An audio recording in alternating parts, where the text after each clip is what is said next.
So we have a counselor that is not responding.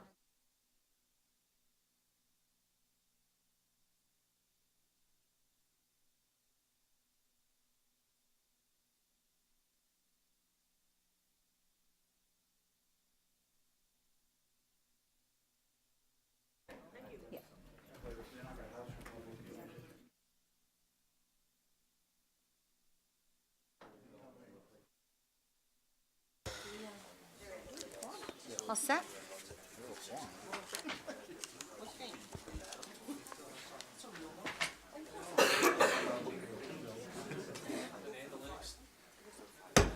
Okay, we are going to start the public hearing. We are down a counselor, but we hope that she is on her way.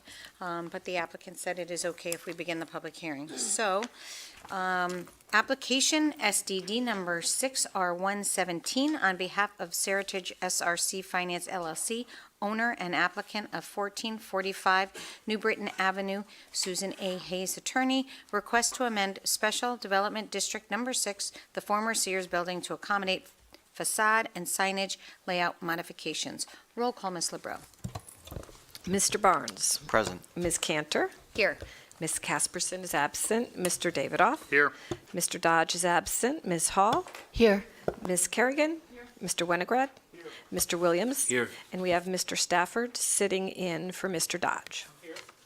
Thank you, Ms. LeBreau. Okay, Ms. Hayes, we can start the presentation. Thank you. Okay, and I'll talk while the screen comes down, and hopefully what's on my computer will show up on the screen. We are not the most technologically advanced group here, but good evening. My name is Susan Hayes. I'm with Updike, Kelly and Spellacy. It worked. 100 Pearl Street, Hartford, Connecticut. Here on behalf of Seritage SRC Finance LLC, the owner of this happened last Monday at the Planning and Zoning Commission. Look quickly. Well, I'll keep talking, and at some point in time, I'm sure it will work. Fingers crossed.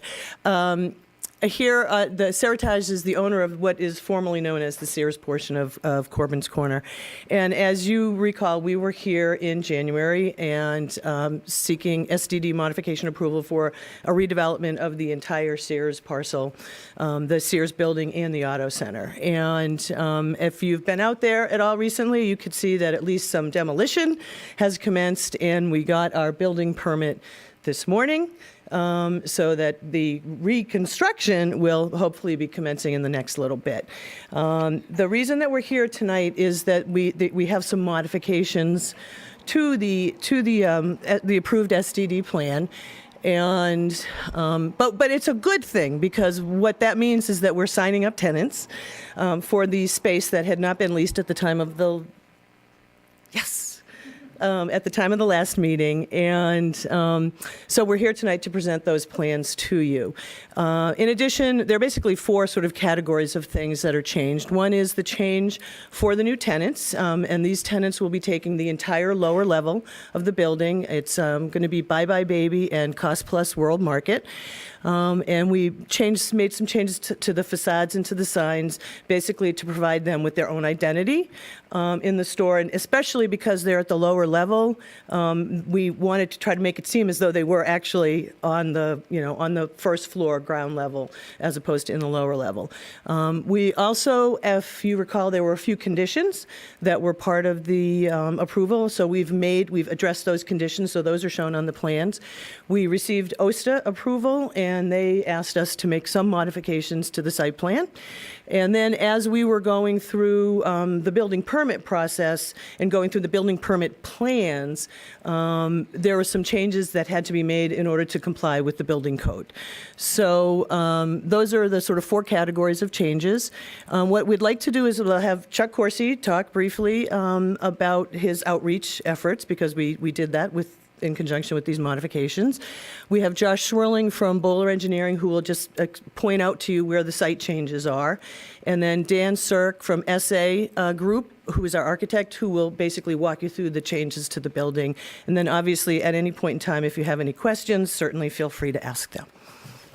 Thank you. Thank you.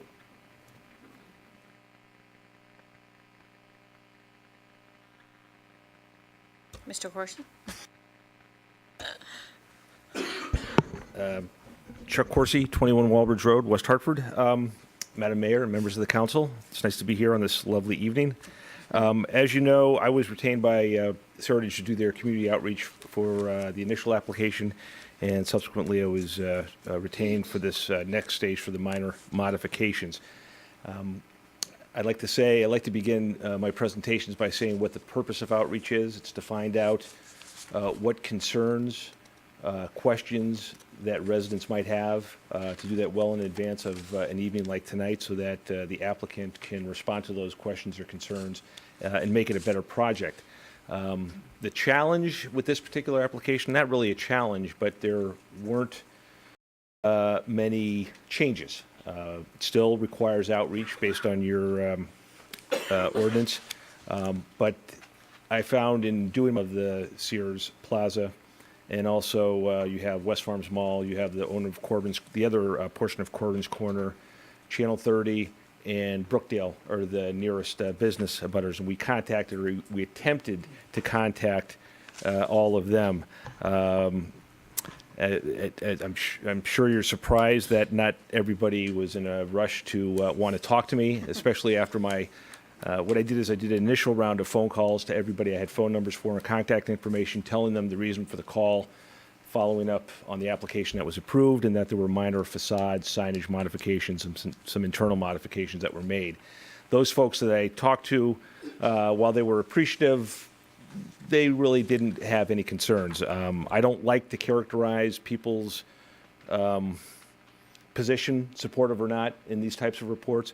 What I wanted to do was find out what concerns people had, and there really were none. The only one concern that came up was somebody thought that construction had started earlier than it should have on one particular morning, but that had not happened since. They were very happy. I know that one of the neighbors, Judy Allen, is here, although she's not here on this application, so I'm a little offended about that. It was a nice. So the folks that I reached out. I probably got about 15% of the folks on the phone, left messages for many of them. So usually what I do at that point is I do a lit drop in the neighborhood for those homes that I wasn't able to reach. Instead, this time I did every home, even the folks that I talked to, and provided them with the rendering that you have in the packet before you, that shows what was approved back earlier in the year and now what is being proposed. And I had the opportunity to talk to a few people as they were getting in and out of their cars or doing whatever. And again, there weren't any immediate concerns. So this was a pretty simple and straightforward one, but I'm more than happy to answer any questions any of you might have. Thank you, Mr. Corsi. Any questions for Mr. Corsi? Okay. They already have it. One step ahead. All right. Great. Thank you.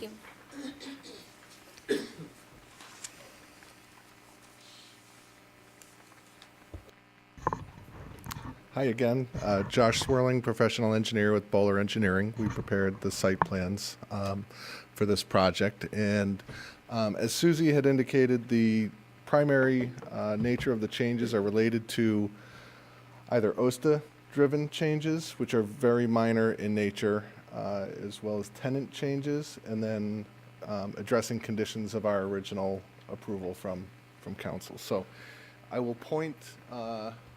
I have a highlighted plan too that I can circulate around. Here's the mouse. Perfect.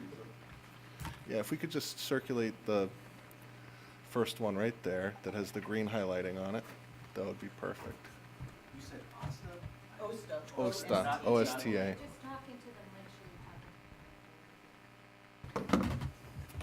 Certainly. Perfect. And maybe if you just kind of walk around with it right up front, that would be my Vanna White. So primarily the changes relative to signage and striping occur at the driveways here. And you can see that just in the highlighted areas. Extend some striping down closer to the right-of-way. And they asked us to modify the parking striping back here for truck circulation into the site. It resulted in the reduction of one space, but we're way over parked for the shopping center as is. The other items include adding this speed table, which was a condition of our original approval, you folks may recall, as well as addressing the landscape buffer here. I won't bore you with the minor utility changes that each tenant had requested based on where they wanted the water to enter the building, et cetera. But that's the nature of the tenant changes, as well as a door sliding slightly down on, which Dan will speak to in a little bit, and another door location sliding slightly on building 1 here. So if I go to the landscape plan, there we go.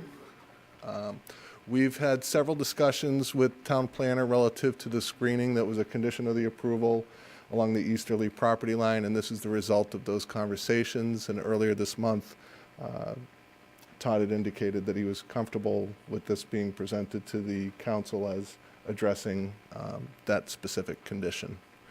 And with that, I will turn it over to Dan. Thank you. Again, my name is Daniel Sirk. I'm the architect of record for the project, SA Group, 1322 Old River Road, Cleveland, Ohio, if that's necessary. Again, so this is the overview shot of the project, which from this distance probably doesn't look like much has changed. But the as Susie has indicated, the landlord was able to secure one tenant, but 2 actual stores in the lower level of the facility, which is a challenge for renting a basement to someone. So we had the challenge of how to work their entry so that, as Sue mentioned, it would feel like an inviting place. And the tenant was obviously very concerned as well. In addition, there was some changes, as Susie mentioned, to the REI portion of the project, and also a stair tower at the rear of the building. While minor in nature, we followed through Todd's direction, to town planner's direction, to make sure that those were amended properly. The stair tower at the rear of the building changed due to the egress capacity necessary to take care of those tenants below. And actually, from a massing standpoint, it got smaller. REI has requested a series of windows on the back of the building that they didn't recognize until later. The major changes, though, to the building revolve around the basement tenant. I'll walk over here so you can see it. Okay. I'll use the mouse. No, I'll use the mouse. This is, so to orientate you, so this is the front of the old Sears building along here. Okay, back up a second. So we're talking about this area right here at the corner. So this is that area in plan. So the tenants will come, the Shoppers will come into this is when they arrive at the lower level. They will come into the main vestibule here and come down a series of escalators to the lower level. In addition, they have the required egress stairs adjacent to them as well. These are the updated elevations that represent how that looks in a two-dimensional drawing. But we thought it'd be better to show you what was approved previously, and that is this corner here. This is what was before you in the past and was approved, and this is the modifications that we've made. So you can see that in working with DRAC, we've kept the material palette that we were always working with. No new materials were added. But the basic character of how we handled this corner remained the same. But one thing that did come out on this elevation was we don't have a tenant for the upper floor yet. And when we did design this new entry on this side for this tenant, this signage element here almost became superfluous. So it's been removed from the design so that this is more cohesive. If you flip around to the other side, so again, this is what was presented before for the tenant. This particular tenant, what they wanted was each of their individual brands. It's one owner, two brands, wanted individual appearances for both. So through a series of several meetings with the committee, back and forth on some designs, we actually had the tenant attend the meeting with DRAC and found it also fruitful, that discussion. And so they have signed off on it, and we've gone through, and DRAC has recommended approval for this. Again, these are the materials that are used on the building, so the palette is very similar. I think we changed one light fixture here to work a little bit better with the shapes that we designed for that corner.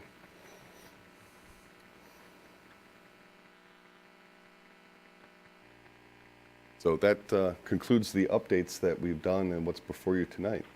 We're excited that we're able to bring another tenant to the site, and we hope to be back with the upper floor tenant shortly. Thank you. Or maybe if we're lucky, not back, but with an upper floor tenant. So if there's any questions, we're happy to answer them. Yes, Mr. Winograd. So just one question. With the entrance point for the basement, you pointed out the escalators and the stairs. I'm just wondering, is there an elevator? Correct. And is it at that same entrance, or is it somewhere else? No, it's all in one lobby. So you'll come into one lobby space. You'll actually have your option. If you're energetic, you can take the stairs, the regular stairs. If you proceed a little bit farther, you can use the escalators.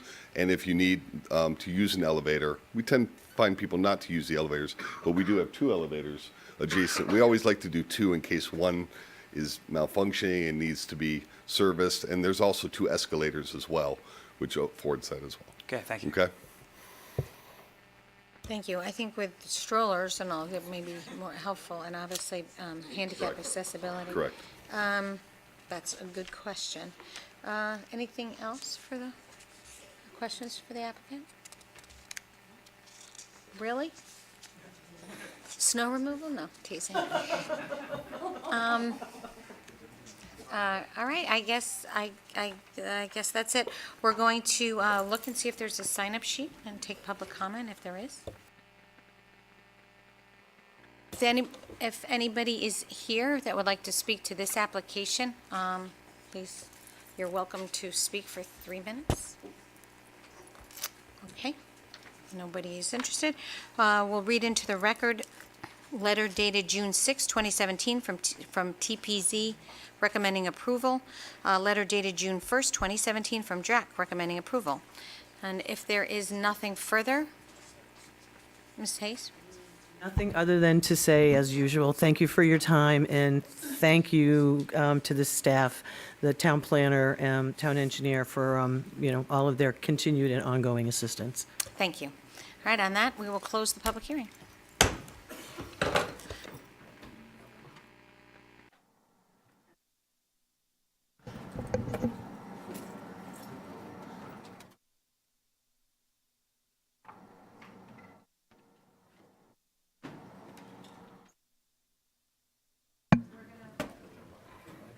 jump drive, so we're all good. Open up the 7:15 public hearing. This is an ordinance of the Town of West Hartford permitting the keeping of honeybees. We'll start with a roll call, Ms. LeBreau. Mr. Barnes. Present. Ms. Cantor. Here. Ms. Casperson. Here. Mr. Davidoff. Here. Mr. Dodge is absent. Ms. Hall. Here. Ms. Kerrigan. Mr. Winograd. Mr. Williams. Here. And we have Mr. Stafford sitting in for Mr. Dodge. Thank you, Ms. LeBreau. We have Mr. Dumais from Town Planner from the Town of West Hartford. Thank you. Thank you, Mayor. Thank you, members of the council and the public. My name is Todd Dumais, for the record, Town Planner, and I'm here tonight to explain what all the buzz is about and present the keeping of honeybee ordinance. I promise to be thorough and to be brief, and hopefully at the end of my presentation, I'm not swarmed with questions I can't answer. The genesis of this ordinance stems from a zoning enforcement action driven by a neighbor complaint about someone being stung from a bee from a property owner that was keeping honeybees in their backyard. Once the complaint was received, our zoning enforcement office went out and investigated the complaint, and indeed they found a property owner keeping honeybees. Since the West Hartford zoning ordinances currently are silent on the issue of keeping of honeybees, and zoning is a permissive tool, meaning that we explicitly state what uses we permit in our zoning ordinances. Those that are unstated are not permitted. The zoning officer issued a citation, and the bees were subsequently removed. Shortly thereafter, the same property owner requested that the council explore an ordinance, seek an ordinance allowing for the keeping of bees, and staff was directed to work with the CPPS subcommittee, and we did so starting in early January and into late spring. We had several meetings discussing this ordinance and ultimately reached a level of comfort in advancing the ordinance that's currently presented before the town council this evening. With that background pollinated in your minds, let me review the construct of the ordinance. There are 5 parts of the ordinance. The first is to amend the schedule of permitted uses, accessory uses, to permit the keeping of honeybees. The second is a standards section. The third is operation and maintenance, application procedure, and lastly, state requirements. Within the standard section, it should look fairly familiar. It's modeled much like we see other zoning ordinances, with provisions for essentially density, and density in terms of minimum lot size of 6,000 square feet for someone to be able to keep honeybees, maximum number of colonies to be able to be kept per lot.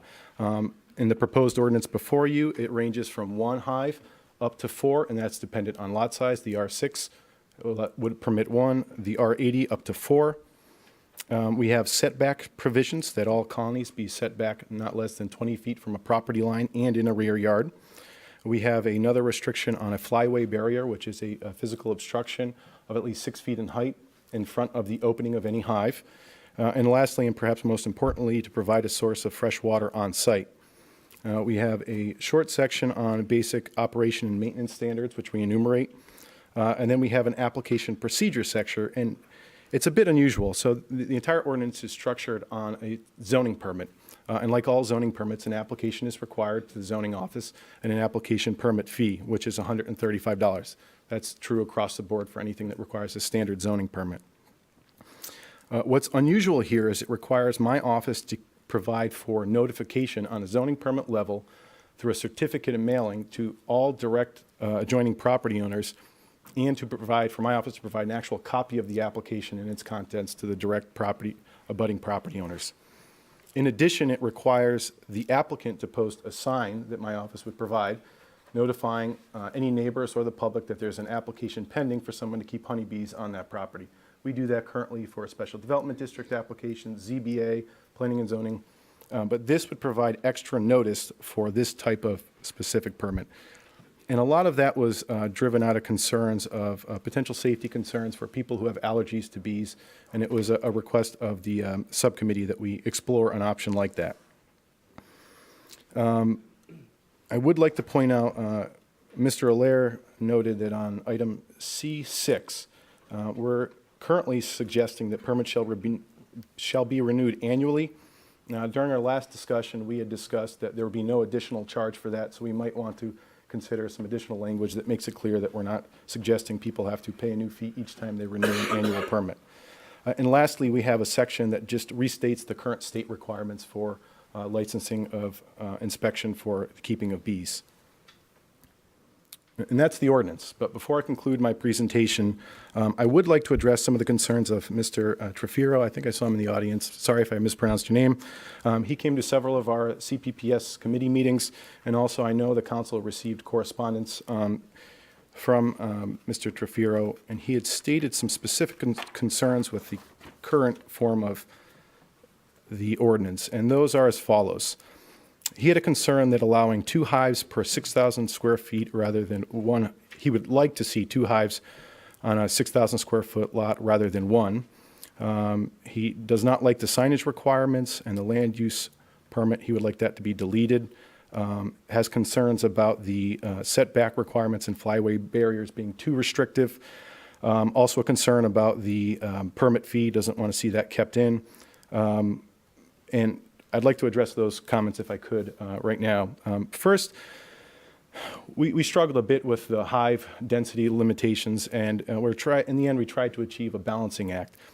I think it was our opinion that in a dense community with small lots, keep in mind we have lots as narrow as 50 feet in width, as is the case in the R6 zone, we felt that 1 hive was an appropriate number. I do acknowledge that there is a high degree of failure with backyard beekeepers. Sometimes over 50% of hives fail. So that might be something that you hear, a reason why people would like more than 1 hive. The signage requirement is only during the pending review of the actual permitting process. It's not a permanent requirement to keep signage on the property, notifying the public that someone keeps bees on a property. It's just during that 30-day window when the application is being reviewed. The language about setbacks and flyway barriers, in my opinion, I feel they provide for a meaningful mitigation and protection of potential impacts to adjacent property owners.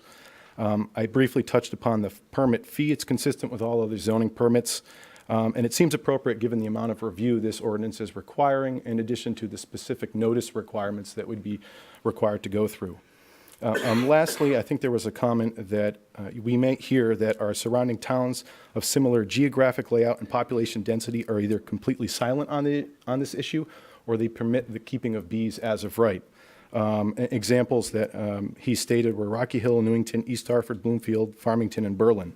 So I reviewed the zoning regulations for all of those communities, and they are all silent. And remember, zoning is a permissive tool. If they're silent, that means they explicitly don't permit these type uses. Now, I confirmed that with all of those towns, except for Berlin. I didn't get a call back from that town. But all of their staff did indicate to me that they do not permit the keeping of honeybees. And if they do get a complaint, on a case-by-case basis, they enforce their zoning regulations or ordinance. Lastly, there were 2 towns mentioned, Hartford being one of them. They recently amended their zoning ordinance to permit the keeping of honeybees.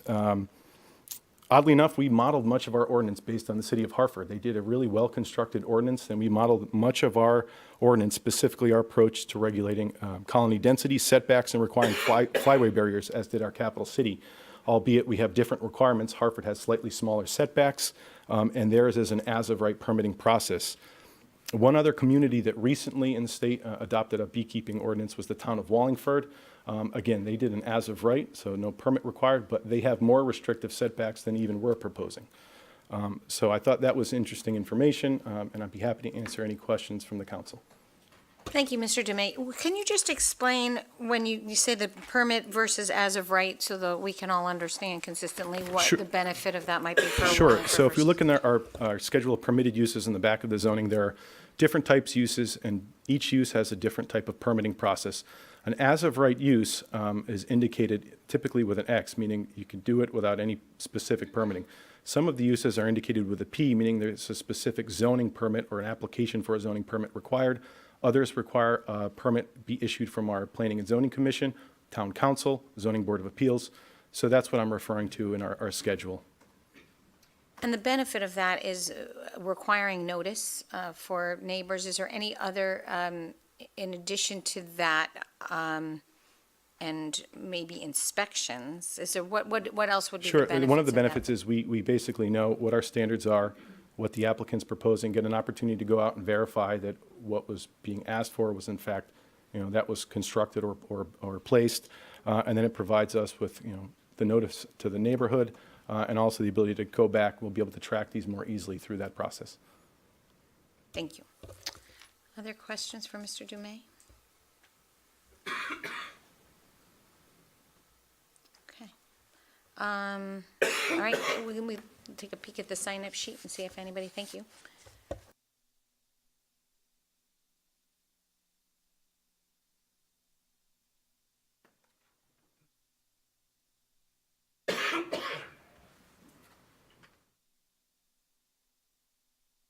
Okay, we have Judy Allen, and I think this is specific to this public hearing. Okay, just make sure you know the drill.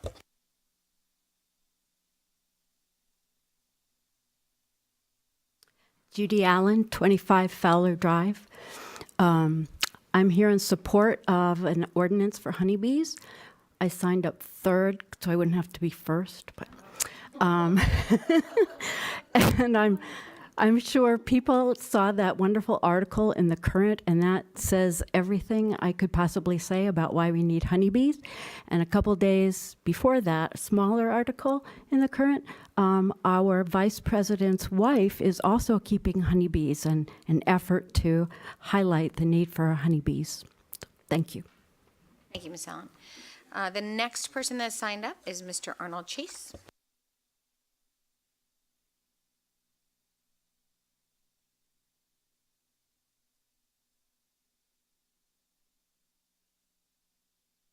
Hey, do I need to push anything? Okay, great. Good evening, and I first want to applaud the town council for undertaking the honeybee ordinance question.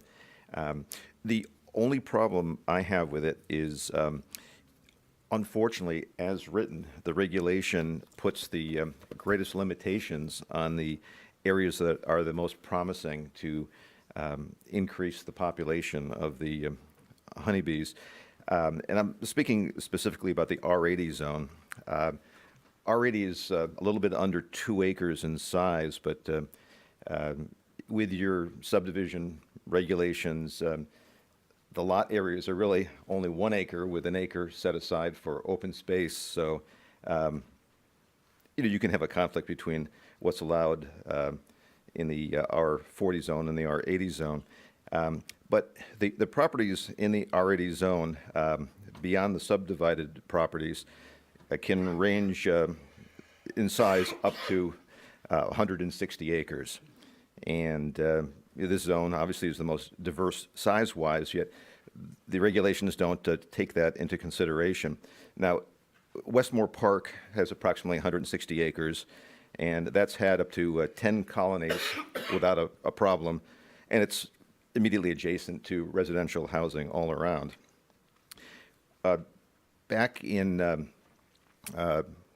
2009, when I built my property up on Avon Mountain, the bee colony collapse syndrome was happening, and as a result, I purposely planted about 8 acres of wildflowers and alfalfa, which is the ideal type of plant life for the honeybees. In addition, there's acres of fresh water from Eli Pond there, and that property is 500 or more feet from the nearest property line, let alone the house. The nearest house is probably 1,000 feet away. So, I asked the question: could that ordinance, as it's proposed, be modified to allow, let's say, an extra colony for each additional 10 acres or 15 acres, whatever you want, over the base regulation, to allow that property to be to have more than just four colonies, and that's basically what I had to offer. Unless there are any questions. Thank you, Mr. Okay, Chase. I thank think you. we'll bring up Mr. Dumais to Thank you. talk that through. So thank you.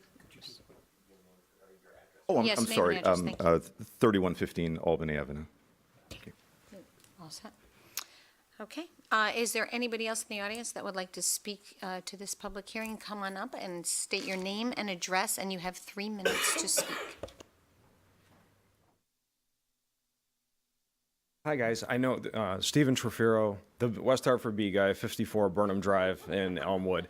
And I don't want to take up too much time. Aside of the signage requirements, I'm a liability guy. I don't want to put a sign in my front yard talking about I have bees in the backyard and kids are going by and everybody's in my backyard. But I'm going to just kind of defer my time over to Mark Creighton. I brought in the state apiary inspector, the state bee guy, and I'm going to let him talk a little bit about, what we do. So our special guest, Mark Creighton. Thank you, Mr. Tefero. Mr. Creighton, make sure you state your name and address, and if you're not a West Hartford resident, we just have to suspend the rules to allow you to speak. Could move quickly. Well, now. thank you, Madam Mayor and Council. My name is Mark Creighton, and I work for the state of Connecticut.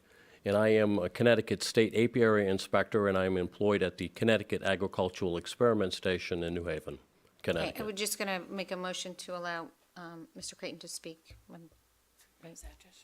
Not yet, but I don't think he's a West Hartford resident, right? No. Okay. All those in favor? Aye. All those opposed? Go ahead. Thank you. Thank you. I am, this is the first I've been invited to have any input or comment on this particular zoning regulation. And so I'm trying to limit my comments to the bee practical management aspect of it and not so much on the setback requirements, although I might have a comment or two. Certainly beekeeping is a wonderful hobby. And more, as someone had mentioned, the Hartford Courant article this weekend, of which I was involved with that article, and we were talking about bees in schools, and schools having apiaries on their roofs and on their campuses now, and college facilities having apiaries on their campus where everyone can enjoy the bees. And so, there, I think at times is an over-concern for the liability issues, but nonetheless, relative to this particular ordinance, I heard one comment about a request to restrict the one colony restriction. Among common beekeeping practices, for both health and bee management reasons, we would prefer and certainly recommend that any of the bee schools that we require or that we offer and certainly recommend that people attend, we recommend that they come on with 2 colonies as a bare minimum. And that is for health reasons. We want the prospective beekeeper to be able to see a problem with one hive and compare it to the other hive and perhaps be able to readily identify a bee health issue and then be able to take remediation efforts or contact my office and have me come out and do an assessment of that hive.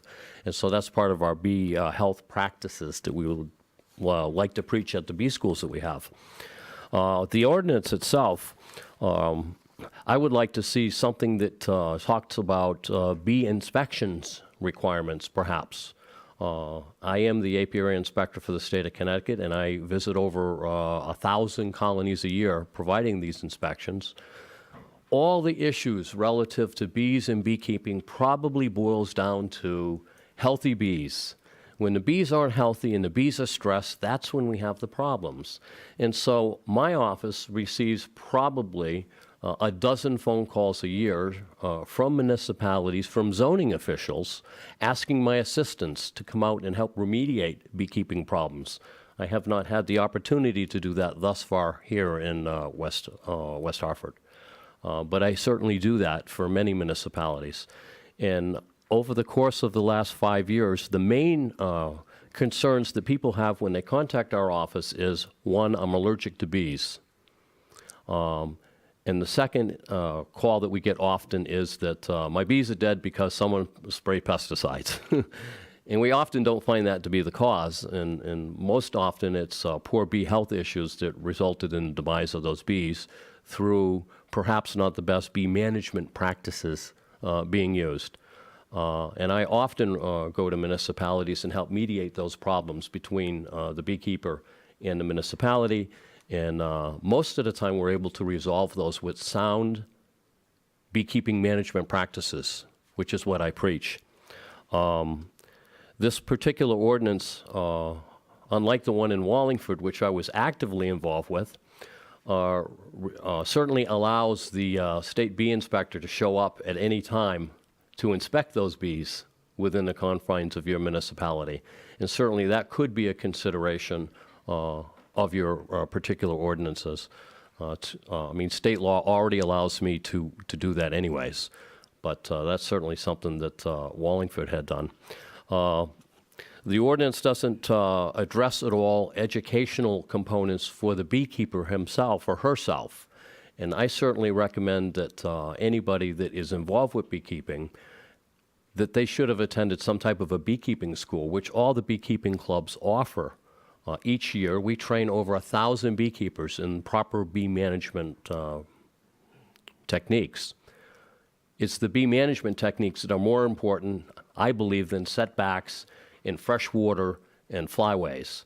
I think on this particular ordinance, the flyway, correct me if I'm wrong, I think it was 50 feet from the entrance of the hive. Generally speaking, bees, when they exit the hive, immediately elevate to get above the canopy. Bees are very intelligent and smart. They don't want to waste energy and resources to get to where they need to go to collect their resources. So they often elevate immediately up above the canopy and then make the proverbial beeline to the place where they want to be and then return that way. And so the time that you have bees milling about, if you will, or perhaps creating a bother with neighbors, might be that time during the summer when we have a dearth and there's not enough flowers in bloom for that short period of time, where they're out really scratching the ground trying to find some resource. And there's certainly a lot of bee management practices that beekeepers can employ to mitigate some of that. The ordinance also talks about fresh water. You know, I've been trying to get my bees to drink fresh water for 15 years. They just don't like fresh water. And so you can put all the fresh water you want out at the hive. They're not going to visit it generally. They like the brackish, dirtiest, muckiest water. If you happen to spill some coffee on a carpet, they really like coffee, by the way. So certainly they should have water available somewhere in the immediate vicinity of the apiary. My bees like the runoff from the drain pipe into a half wine barrel.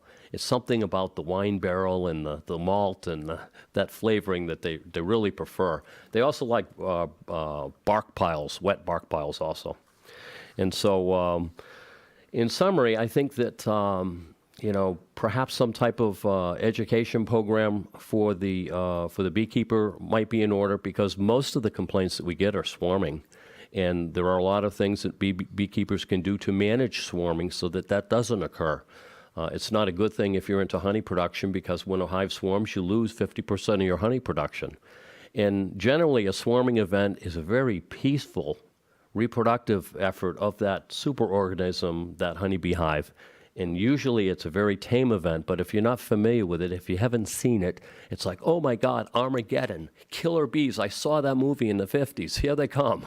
And they're really quite peaceful. I often retrieve swarms just as you see me right now. I'll walk up with the fire department and they're in their regatta, and I'll give me a clipper. And I clip the branch, and I walk with the branch, and I lay it in the back of my truck, and I shut the door, and they're like, he's crazy. And it's fine. They're really peaceful. The last section that I just wanted to mention real quick is the effective June 6th, the governor signed a bill that was introduced into the General Assembly back in January on recommendation of our office and the chief state entomologist. So all the bee laws in the state changed on June 6th. And so one of the changes that is significant is now previously, the law said that you had up to a year to register your hives with our office. That law was now modified. On immediate acquisition of the bees, you're required to notify our office and register your bees. It didn't make sense for people to have bees for a year and we didn't know about it. The state needs to know about the bees because there are some very fatal diseases that bees can get, and they can die very quickly. And we have had massive die-offs at least 2 times in Connecticut's history of bees, which was the impetus to initiate the bee inspection program that I run. And so we want our bees to be healthy and not spreading disease, both to other bee colonies and to our native and wild bees. I often get complaints, too, about stings. I got stung by John Smith's honeybees right over there. Well, we're not able to mark these honeybees, and somebody probably got stung, and so I would recommend that if and when those incidents occur where the zoning official goes out to do an inquiry in that type of a thing, call my office and have me come along. We often get wasps confused with honeybees, and we can tell by how the sting presents itself on the body, whether it was a wasp sting or a honeybee sting. A honeybee does not want to sting you because, as you're probably already aware, it forfeits its life when it does that. Thank you. Thank you very much, Mr. Crane. We Thank usually you. limit our, thank you so much. Thank I you. appreciate it. Appreciate your comments. Is there anybody that would like to speak to this? Please come up and state your name, and if there's one at a time. Thank you. My name's Kevin Krebsbach, 15 Pebblebrook Drive, West Hartford. I'm the beekeeper at Westmore Park. My concern is with the application fee. It's a fairly large number, and my fear is that people are not going to, they're going to see that beekeeping is allowed in the city. They're going to keep bees until they get a citation, which I guess is not a non-monetary citation. The problem with that is Mark needs to know about those colonies because he can come and inspect them. So in a discussion with him recently, he just said when Wallingford allowed beekeeping, he received dozens of people's applications. So they're keeping bees without anybody knowing it. And I think the application fee, even though it's a one-time thing, I do think it's probably going to be a problem. Thank you. Thank you. Next.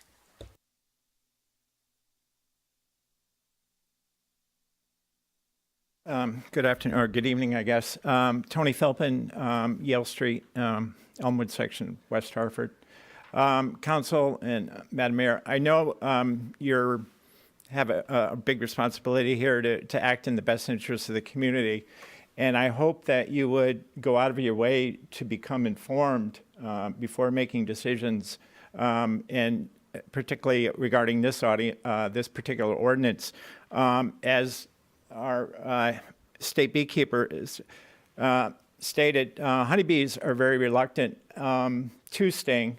If you saw Sunday's paper, and if you still have it handy, I would urge all of you to take a very close look at that paper, and you will see that the two beekeepers pictured in the paper are barehanded working in the hives.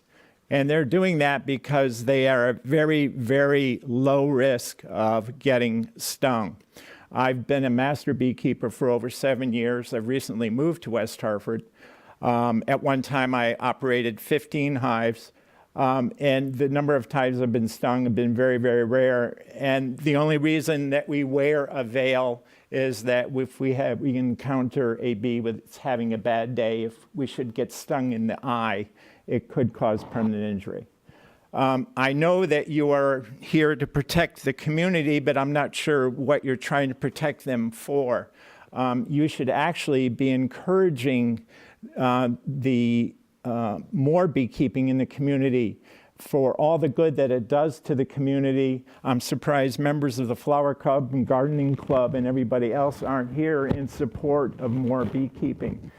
Bees are transported across the country in order to pollinate crops.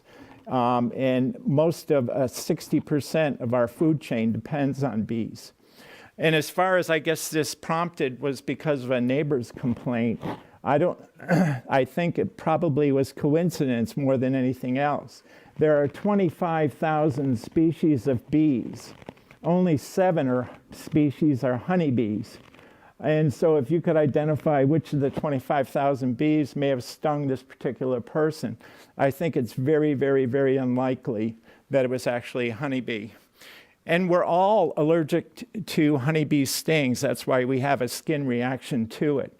The level of our reaction determines whether it becomes a case of anaphylaxis. In the United States, 50 people died of insect stings. The vast majority were in the southern part of the country and attributed to the killer bees, which cannot survive in our climates here above the Mason-Dixon line. So that is not something that you need to fear. And a great part of the people that did die were actually beekeepers. You can develop an allergy at any time, so even a beekeeper who may have been stung 10 or 15 times and shook it off could develop a sudden allergy later on and not be aware of it. So I'm not sure about the lot size and the flyway protection and everything else. I think you're worried about things that boogeyman or something that you fear, because probably most of you have never been close to a hive or worried about bees or handled bees or gotten to know a beekeeper or anything like that. And I hope that you would take the time to educate yourself. Beekeepers take bees because they're incredibly fascinating. They're living communities. They're the most studied animal or insect in the world because of their community nature. And like I said, they're valued in all other parts of the country.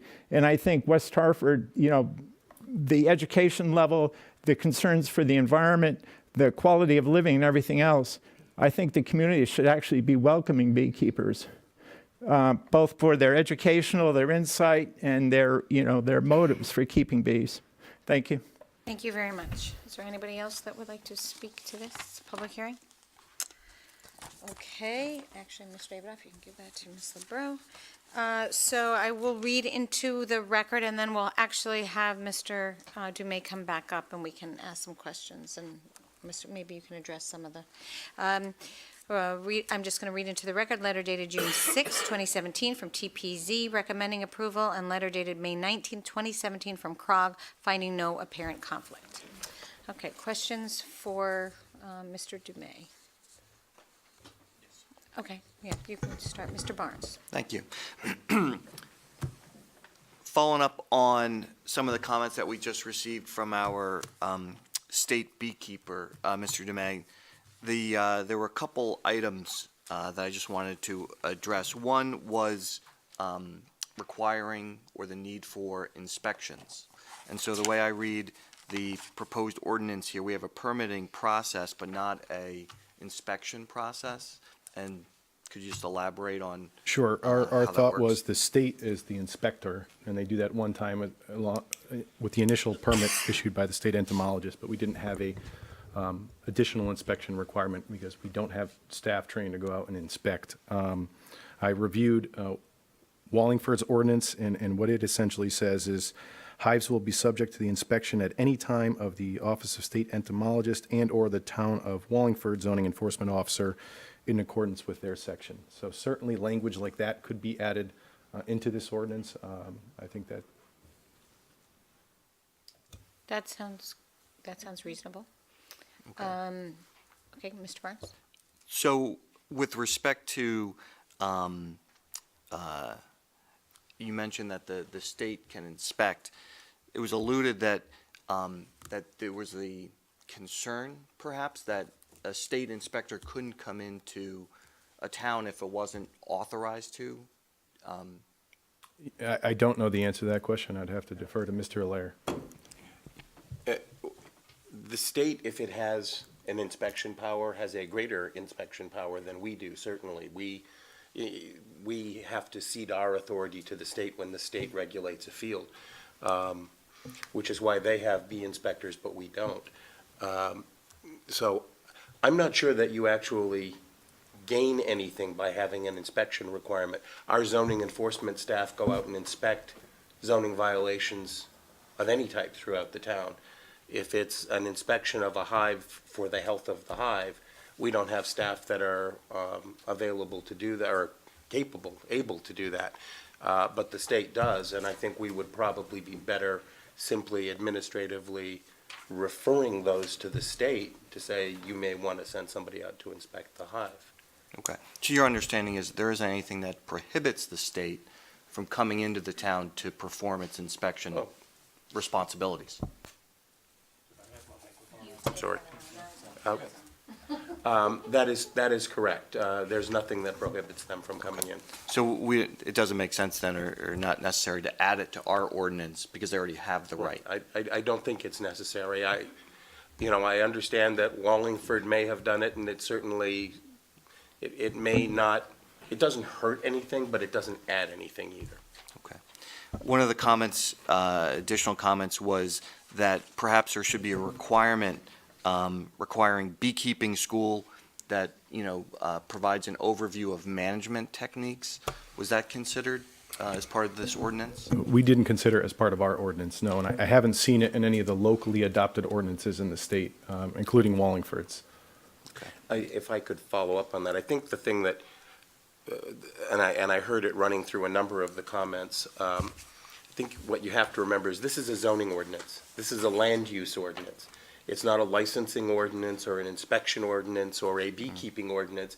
It's about what you are allowed to do with your property. That's why we have a setback requirement, but not an inspection or a schooling requirement. Those aren't really land use issues. Okay, thank you.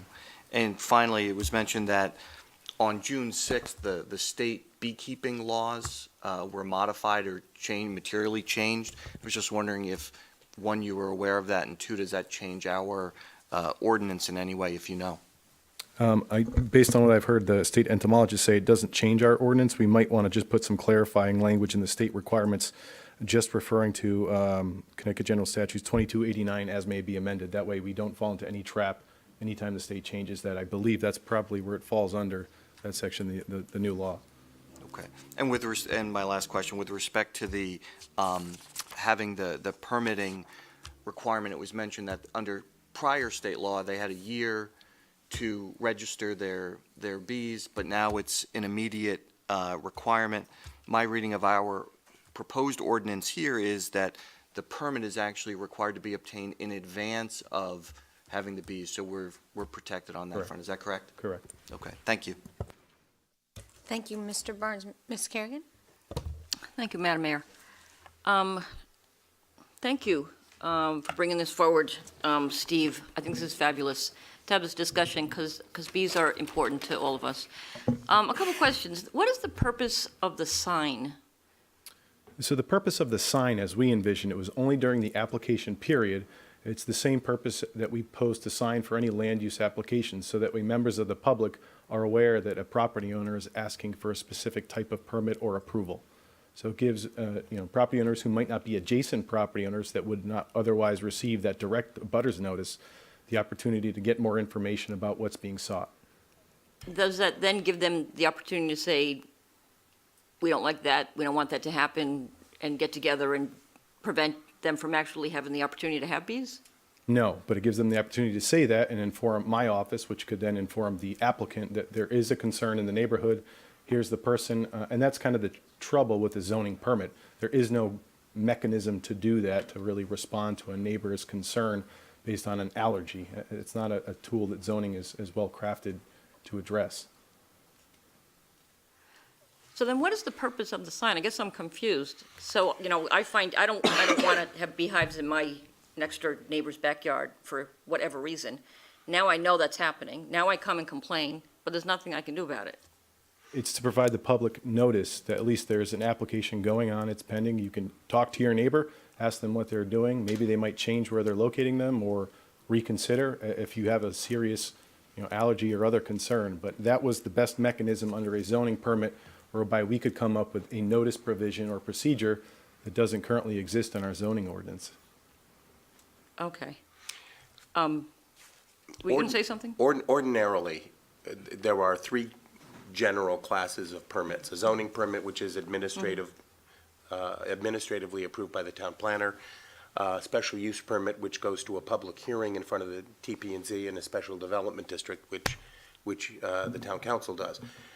Normally, you only see a sign requirement associated with applications where there's a public hearing. It's a notice to the public that there's an application pending on this property. You've all seen the signs. It doesn't say bees being kept here. It says zoning application pending on this property. And it is then incumbent upon the person to pick up the phone and call and say, what's the application about? We didn't want to put in a requirement that says you have to keep a sign on your property saying caution, bees being kept here, or something like that. But there are people with allergies. And if your next door neighbor unbeknownst to you, has a severe bee allergy and sees that sign on your property, we would hope, by the way, that you would have talked to them. But maybe it's the guy 2 doors down or 3 doors down, has a severe bee allergy. That sign might prompt that person to call, find out what the application's about, and then reach out to you and say, you know, I really have a severe allergy. This is a problem for me. It doesn't mean Todd has any authority to deny the permit. If it meets the requirements of the zoning ordinances, he's got to approve it. But it's a mechanism for doing a little bit of informal outreach without Mr. Kersey having to be involved. I just have some concerns about the sign, only because there's bees everywhere, you know, whether they have a hive in your backyard or not. And if you're allergic to bees, there's no way you can stop getting stung by the bees that are hanging around, the yellow jackets. So, I don't know, I'm just, someone could innocently have their bees, it not be a problem, but because now there's a sign there during the application process, it causes a rift between neighbors that may not even need to exist, because they really don't have any power over it, and it puts the beekeeper in a weird position where saying, well, now I know you don't like it, as opposed to just getting it. One of my neighbors had bees, we didn't even know it, had hives. I didn't even know it was illegal. I don't know, for me, the sign thing just doesn't sit well. But anyways, I'll just leave that at that. The other thing is with the concern that Mr. Chase brings up in terms of the acreage. Is it possible to have it, instead of how it's zoned, R80 or R6, have it based on acreage? So that you can have, instead of having a maximum of 4, you can have 10 if your amount of land, allow you to. It's certainly possible. It's somewhat inconsistent with how we regulate based on zoning districts. I suppose there could be a carve-out or an alternative standard in the R80 zone for additional land area above.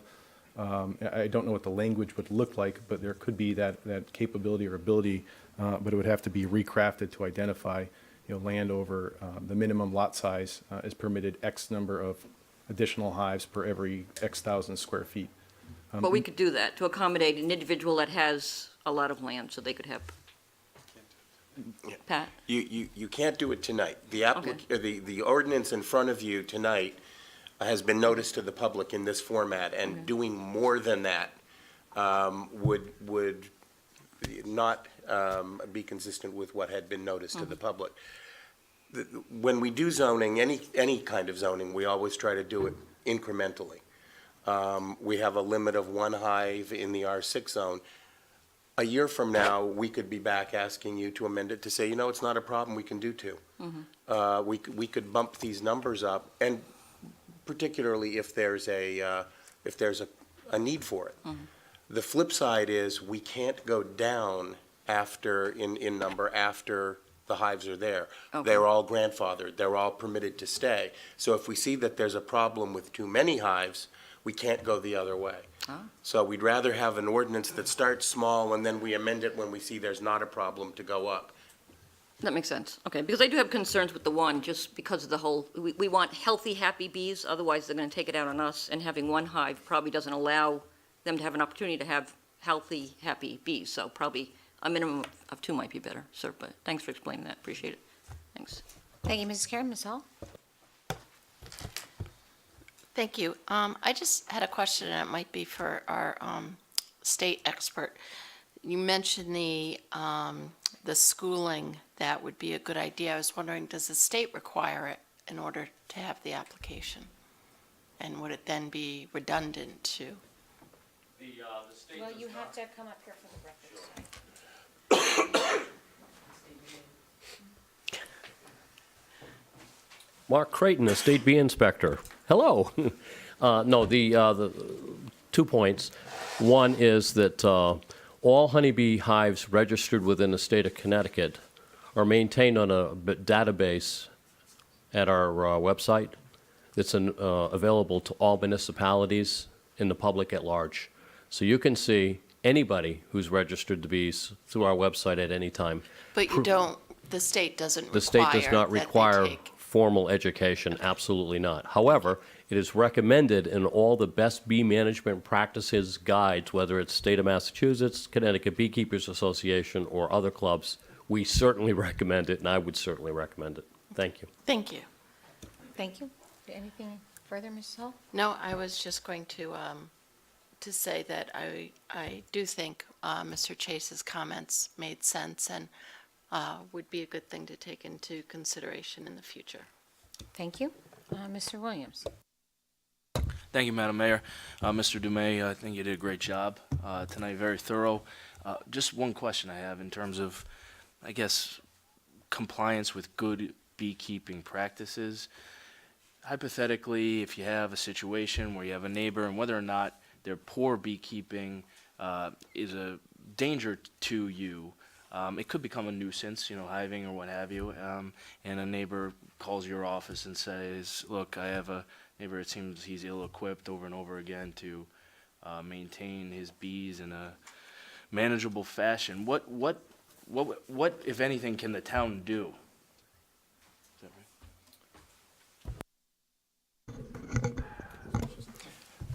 right?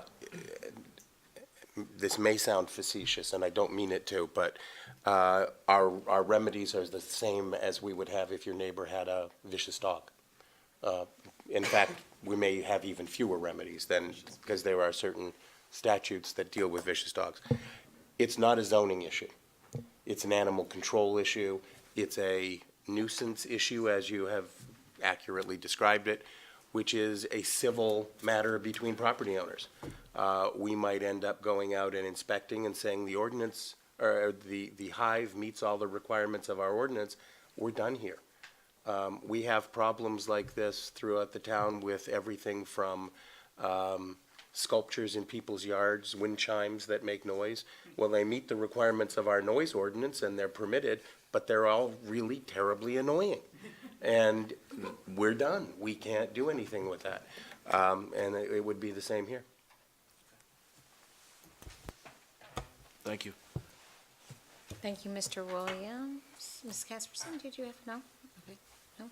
Okay, Mr. Winograd. Actually, I don't have any more questions. I'll save comments until we have deliberation on the issue. Okay, would you just like to address the fee and again, just to go over why that is included in the ordinance and?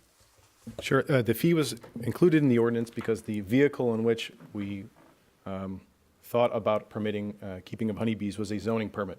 Like all zoning permits, there is a fee. I should state that, and I didn't before, but our zoning permit fee is actually $70, and then there's some $75, and there's a $60 DEP surcharge that the state gets. So in total, it's $135, and that's what generates the fee. But it was really, the vehicle we chose was a zoning permit, and the zoning permit, unless we amend the separate section of our zoning ordinances for our fee schedule, is what it is. So in the other towns where they are supposedly don't have zoning, they still would have that state fee. So really, it's a $70, correct? No, they, without an actual application before the municipality, there's no additional land use state surcharge. So the state, that deep fee, is triggered when there's an actual application before a municipality. So zoning permit, TPZ special use permit, council permit, inland wetlands permit, that's when that fee gets added.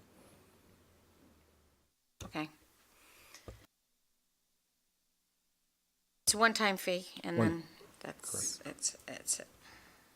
And the estimated, do you have a question? Yes, Ms. Casperson. Thank you, Madam Mayor. So once the application is out and you've put up a sign, what is the recourse of someone if you had a lot of public come, all of your neighbors came out and said, this isn't a great idea? What happens in that instance? So in that instance, if I were to approve the application because I felt that it met all of our zoning requirements, I think the recourse under our current zoning ordinances was someone could appeal my decision to our zoning board of appeals. That body would then have to decide whether or not I made my decision consistent with what the regulations state I should have. After that, I believe I would return to Mr. Allaire, but I think the recourse would then be, in court. Okay, yeah, I mean, I think that beekeeping is, needed in many respects, but I think also being, aware of what's happening with your neighbors, if there is a health issue, I think that that's something that, I think the reason for the signage and those things is pertinent, just for the awareness of the public. Thank you. Thank you. Mr. Davidoff. Thank you, Madam Mayor. Taking into account everything that everyone has already said, I have a question. So our approach to the issue of keeping bees, honeybees, was to address it through our zoning protocol. Do you know if there would have been an alternative method of addressing this issue that didn't involve zoning? Yes, we did look at alternatives. I think we saw a case in California or Minnesota in which that municipality chose to basically amend their code or their ordinance. And I think they made their city manager and their police chief responsible for issuing licenses or permits for the keeping of bees. But there was a potential remedy where an aggrieved a property owner could then appeal to the city manager. But the city manager just had to take that under consideration. It didn't mean that they could deny the permit based on that. But there was a process set in. And at the end of the day, it wasn't dissimilar from what we already laid out. And we felt that it had less control outside of the zoning ordinance.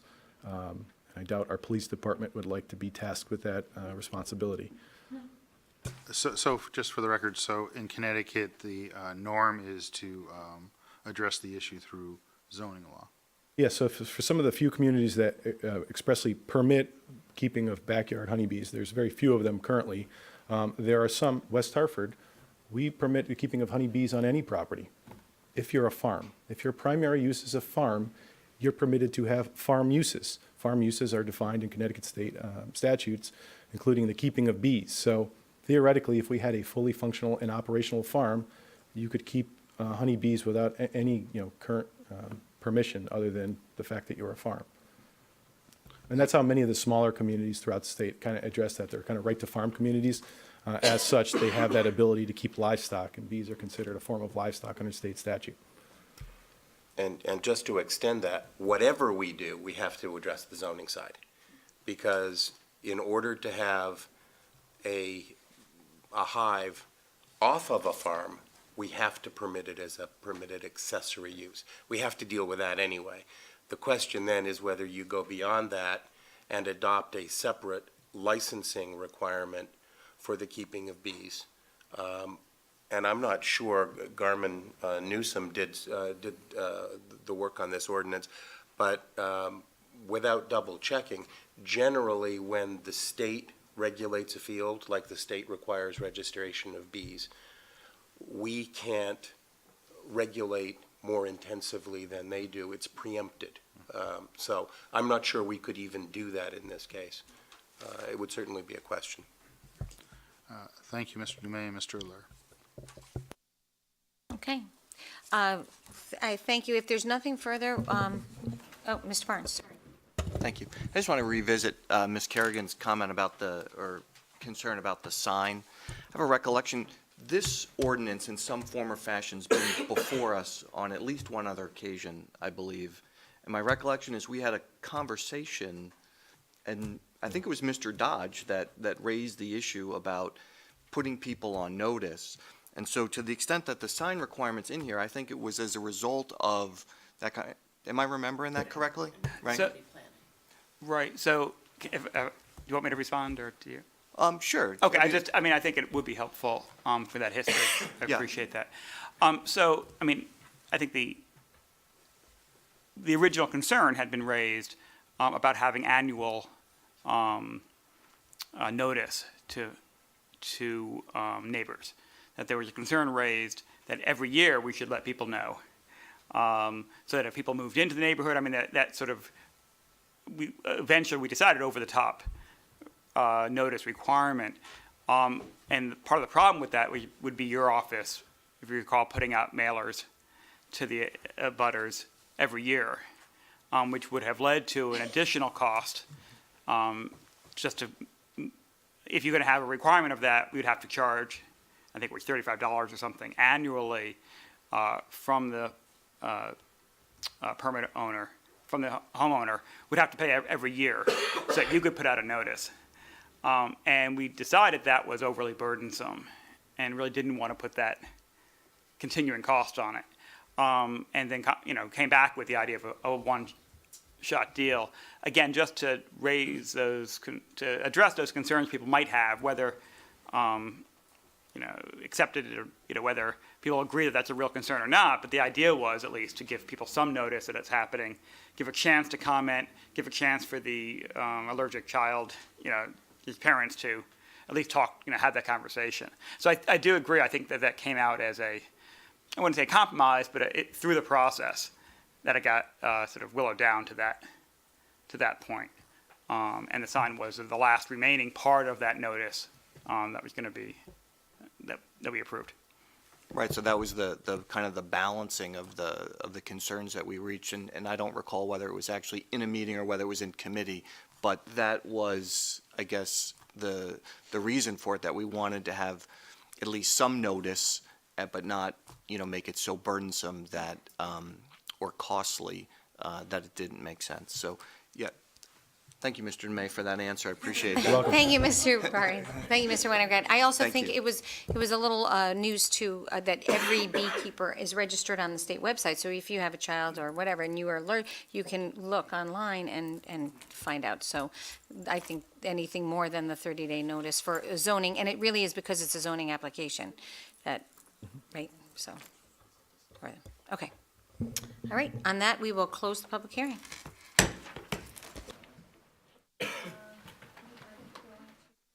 We will open and then we'll take a 5-minute break. We're going to open the public hearing on Neighborhood Assistant Grant. Resolution authorizing submission of the Neighborhood Assistant Grant application. Roll call, Ms. LeBrow.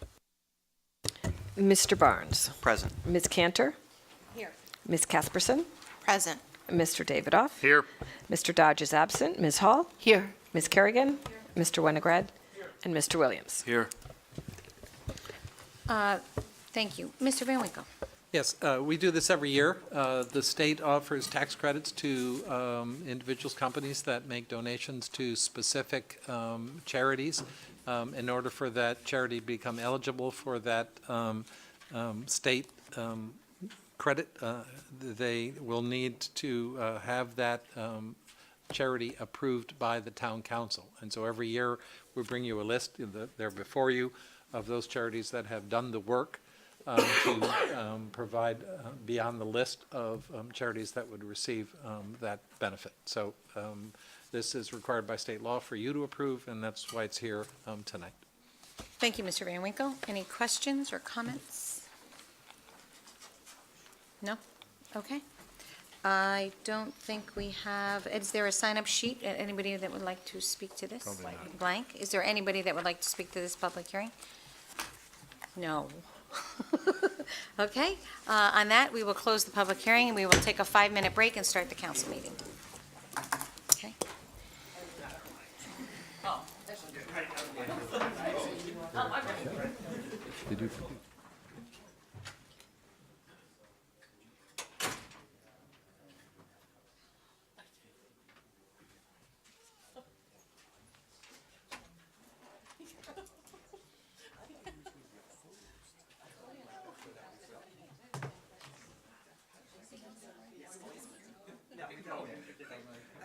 I know, right?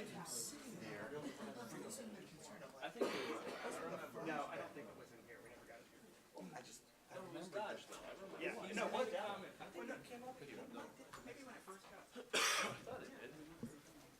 It's just the way I was seeing it in my head. Oh, no, I know. Easy.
I am so sorry.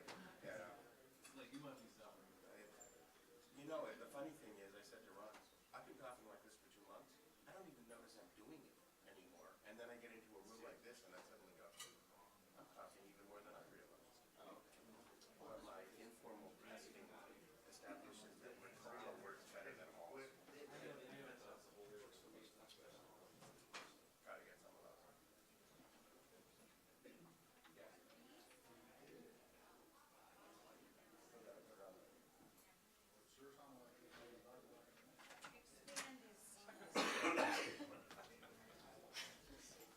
Just gonna grab a little more water.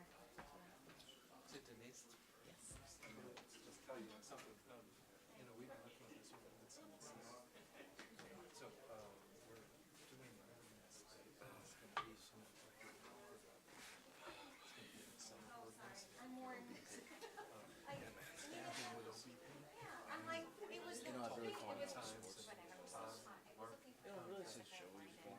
Deposits are a mess. I have to do.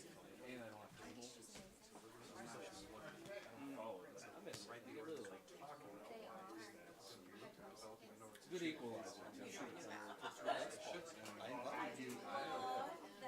Maybe next year. These are massive.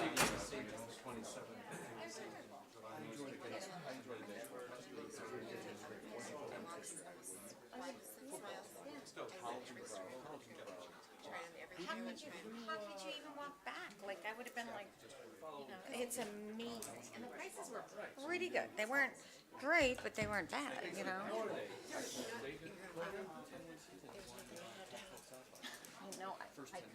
understand that.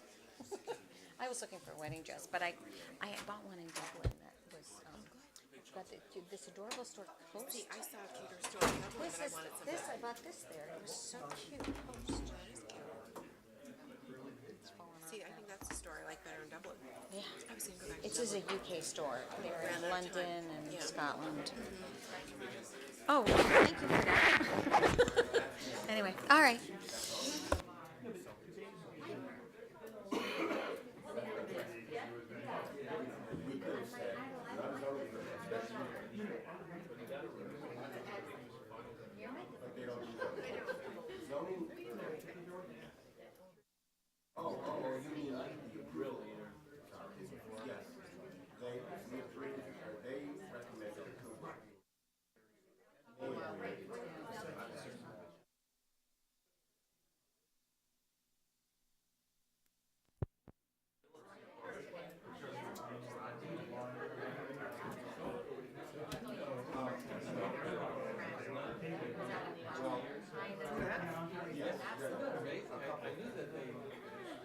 charter says that if you make I have never thought about it. All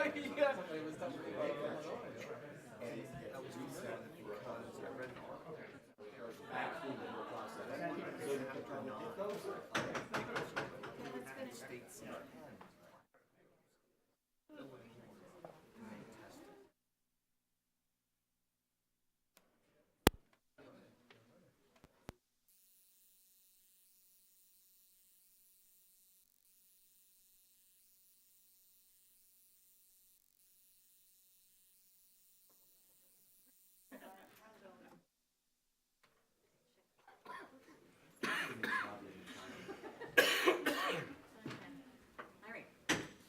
Calling the council meeting to order.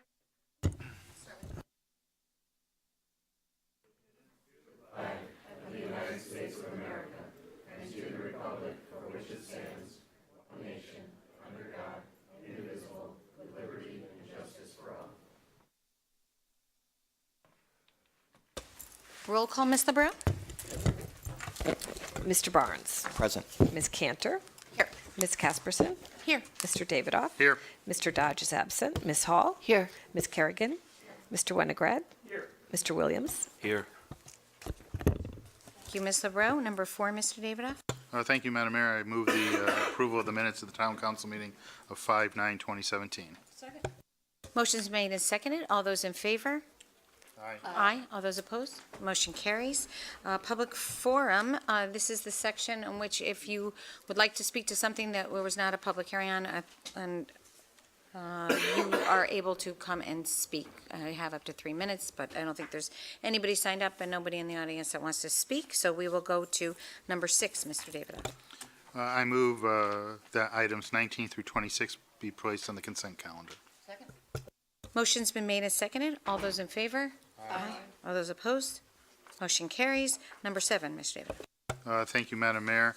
I move adoption of an ordinance of the Town of West Hartford permitting the keeping of honeybees. Motion's made and seconded. We actually are going to have a discussion on this, and then I have to remember to amend the rules, so, okay. I forgot to present a proclamation. We will start with, should we do a quick summary with town staff, or Ms. Winograd, you go ahead. Thank you, Madam Mayor. I'll be brief. Judy Allen already made note of a couple things I was going to mention, including the very good Hartford Current article, our neighbor Luke Bronin's bees, and the vice president's wife. All things I was going to mention, so thank you for jumping ahead. Good job. I will note that it's probably the only thing in the world I agree with Mike Pence's wife about, which is great because actually I think this is exciting. How this came before us, I think Orza explained earlier. We did have the complaint that came in, and someone unfortunately had to remove the bees from their property. We all know about the problems bees have faced over the last few years, and the benefits of having bees. It was exciting in the committee to discuss these, but we did actually have, I think, at least 3 meetings, maybe 4, where this was discussed, where we did bring in the advocates and tried to come up with the best balance, both addressing the real concerns of beekeepers and purported beekeepers who want to do this, and trying to address concerns that might be raised by neighbors. The science and the facts of the safety of bees is one thing, but certainly we also want to be cognizant of people's concerns and have those addressed as well. And I think we reached that balance with this ordinance. One thing, we dealt with the issue of size, we dealt with the issue of the cost. I think the committee spent, like I said, a good amount of time working out those issues. One thing that was kind of funny that we were doing at the same time was the dog ordinance. And our agenda items aren't always very exciting, but it was fun to list as an item bees and dogs. And I think it is worth mentioning that the dog one, where we added the third dog as of right, was certainly, I think, to the council easier and for the committee to approve, in part because we already had something on the books. So we had experience with it, we had the 2 allowed, and it was relatively easy for us anyway to decide that a third was appropriate. I think there's a lesson in that here as well. Right now it is illegal to keep bees. We know people do it, but it is illegal. We want to bring that out. We want people to come and experience this. We want our zoning officials to get their experience in approving these sites. No doubt there are changes that could be made. No doubt there are things that we'll discover over time that don't work, whether it's the sign requirement, whether it's the exact distance that the hive should be away from property lines. Those are things that we can change over time. But the important thing is to get the foot in the door, to have something on the books that we can begin promulgating, that people can begin coming forward, having the discussions with our town staff. And again, if problems arise, we'll be able to fix them. So I support this motion. I believe that it should pass. And I believe that other changes, again, we'll certainly be able to consider as the years go by.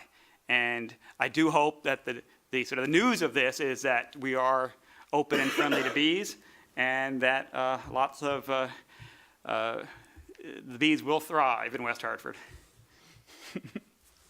Thank you, Mr. Winograd. I just want to take this opportunity to thank Ben for his hard work on this, the whole community planning committee, but also the whole council. We spend a lot of time on this. Sometimes when things are really out of our comfort zone, we aren't experts. I mean, somebody said, I would hope you're going to be knowledgeable. We try to be as knowledgeable as we can be, but people that have been doing this for decades we pale in comparison. And so we tap into people that we can, but we also have limited time and resources to do that. So we do rely on other communities and what they're doing. But I also want to thank our town staff that really committed a lot of time to this. And I will say that Todd's presentation started out with a real great buzz, and he really had a great, it was very, very, very entertaining, and I appreciate it. I think, I just wanted to just thank you all for your commitment to this, because it has been a long process. Anybody else that would like to speak? Mr. Barnes? Thank you. I support the ordinance as well. I think it's important to note that while there was opposition to the ordinance, the opposition was we didn't go far enough. It wasn't, opposing, permitting this type of use. And so, I think we struck the right balance to start with anyway, to find a middle ground that we can use, as Mr. Winograd said, as kind of a platform or jumping off point that we can revisit some of the limitations in the future if necessary to allow for more beekeeping, if you will. The other point is, with respect to any concern about the ordinance, I was not aware of the state regulatory structure, and I'd like to thank Mr. Creighton for coming and speaking with us tonight as well. But with the state regulation and permitting and tracking of the beehives, and now with our own permitting process, hopefully we'll be made aware if there are any problems, and that people will be, keeping their bees in a manner in which they should be kept, according to whatever the local practice is. So I support the ordinance. Thank you. Anybody else on a comment? Mr. David? Thank you, Madam Mayor. I'd also like to commend the members of the Community Planning Committee for spending many hours working on this ordinance, and I think that our town planner, Todd Dumais, did an amazing job getting up to speed on all the different issues, and in association with our Corporation Council, I think drafted an appropriate zoning regulation that we can work into our records. And as always, when we have these public hearings, we always get thoughtful and informative information about issues that relate to the subject matter. So I'm quite appreciative of that. And I think the big takeaway from the whole thing was the gentleman from the state who said that we need to be informed. So we'll just leave it at that. Thank you, Mr. Davidoff. Ms. Casperson? Thank you, Madam Mayor. First of all, I concur with what's been said already, but also just saying that I appreciate that we're so open to listening to, and being able to think about what's next for West Hartford. I think that from a conservation standpoint, we really do want to think about how we can do this wisely, and also thinking about what Mr. Bourne said, just, the jumping off point, being able to look further and seeing where we might be able to go in the future. I think that's very important. So I will be supporting this evening. And one of the things that I also appreciated was the fact that, I didn't know there was a beekeeping school. So, so for those people who are interested, it's a great opportunity to learn how to do it the right way the first time. And maybe we can be the stellar community for beekeeping. Thank you. Thank you, Ms. Casperson. Ms. Kerrigan? Oh, sorry. No? You good? Thank you, Madam Mayor. I will be supporting this as well. I do think that West Hartford as a community, and what makes us so good is we do move cautiously in the right direction.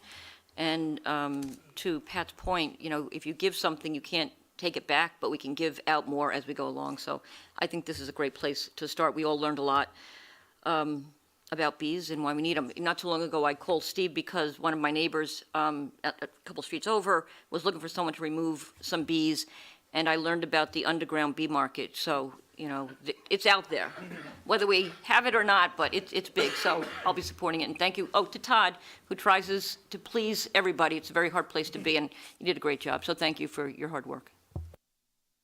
Thank you, Ms. Kerrigan. Anybody else? Oh, Mr. Stafford? I just want to commend Todd, too. I learned an awful lot, and the fact that he went out and reached out to all these towns to see how they did it and put it into this, I can see in the future there's probably going to be some tweaking to it, but I think to be on the books is really good, and I do plan to support it. Thank you, Mr. Stafford, and thank you for taking the time to volunteer to be here with us for today. So we have a full council. I also want to thank Corporation Council Office for their research. This was, again, a lot of time. This is not really in our normal, again, area of expertise. I couldn't agree more. This is a great starting point. It's a step in the right direction. Will we need more work on it?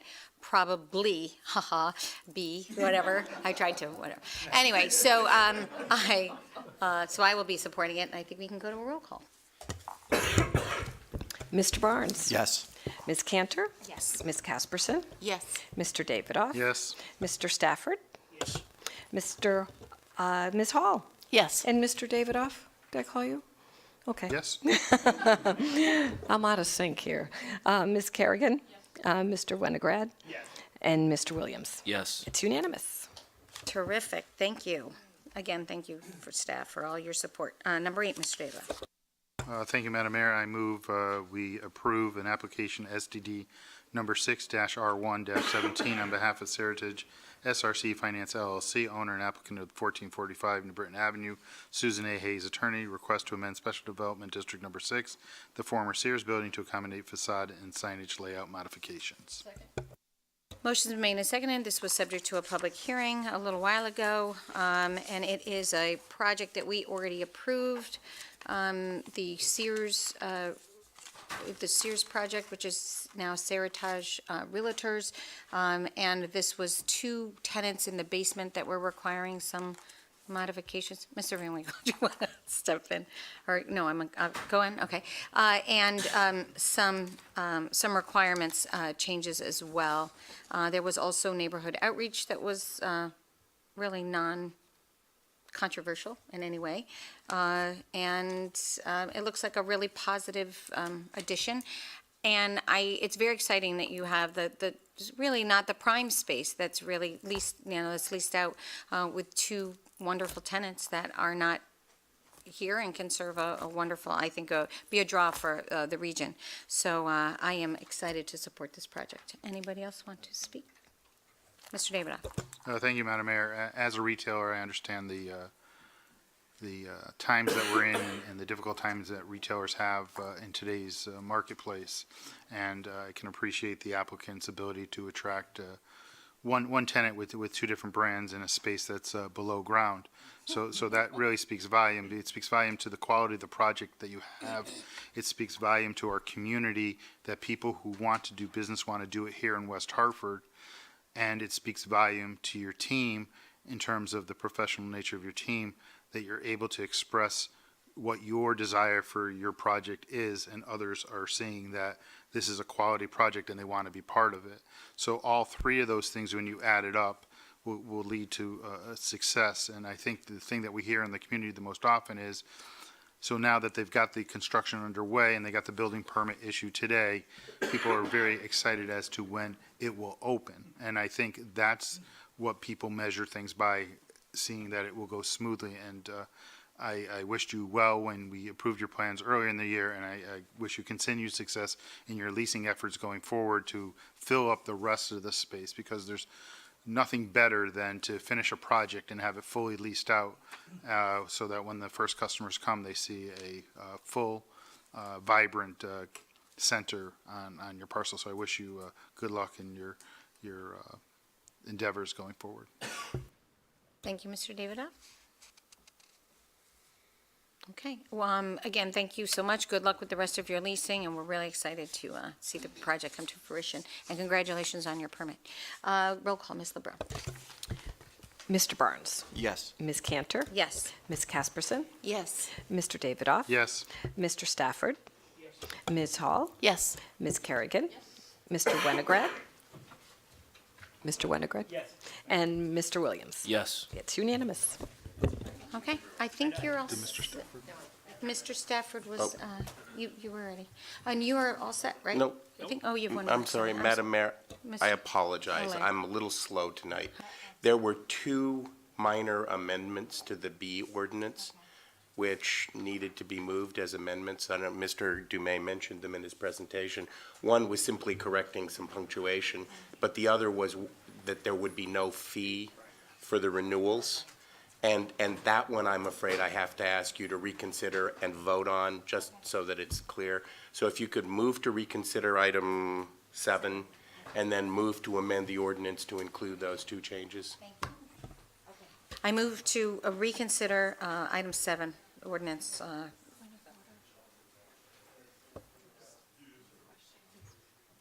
Mr. Allaire, just a question, because earlier in the evening, when we talked about a slight amendment to the ordinance, you said we couldn't amend it because this is not what was before the public. So I wonder, for the record, if you could just say why this is okay and that wasn't okay.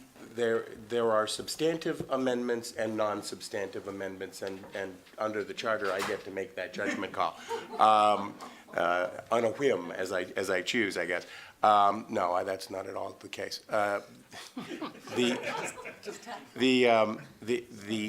The changes that we can't do are changes that are to the substance of the ordinance, so that the public hasn't had a chance to speak to them.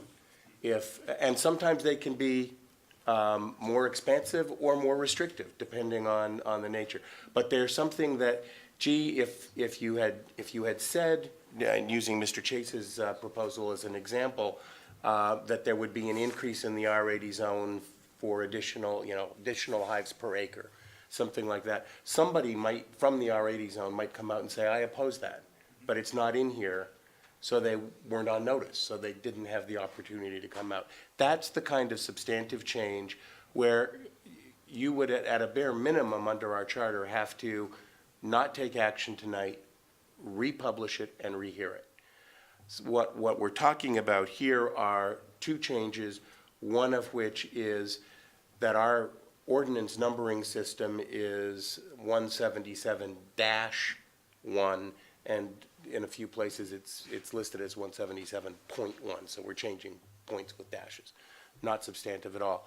In the other case, it's that there won't be a renewal fee for the application. It really doesn't change the regulatory scheme. It doesn't change the number of hives. It doesn't change the requirement. It simply changes whether or not we're going to collect a fee. And in my opinion, that's not substantive in the context of the ordinance as a whole. Thank you, Mrs. Hall. So I'll make a motion to reconsider number 7, the ordinance of the town of West Hartford permitting the keeping of honeybees. Second. Motion's made and seconded. All those in favor? Aye. All those opposed? Motion carries. And now we're going to make a motion to amend the ordinance for small punctuation changes and for the removal of the annual fee for the zoning permit, renewal fee, annual renewal fee. Second. Motion's been made and seconded. All those in favor? Aye. All those opposed? Motion carries. Wait, we don't have to do roll call for that? No. Okay. All right. The motion carries, then we're good. All right. Thank you, Mr. Stafford. Okay, I'd like to make a motion to suspend the rules to, actually, just to read a proclamation. Second. Motion's been made and seconded. All those in favor? All those opposed? Motion carries.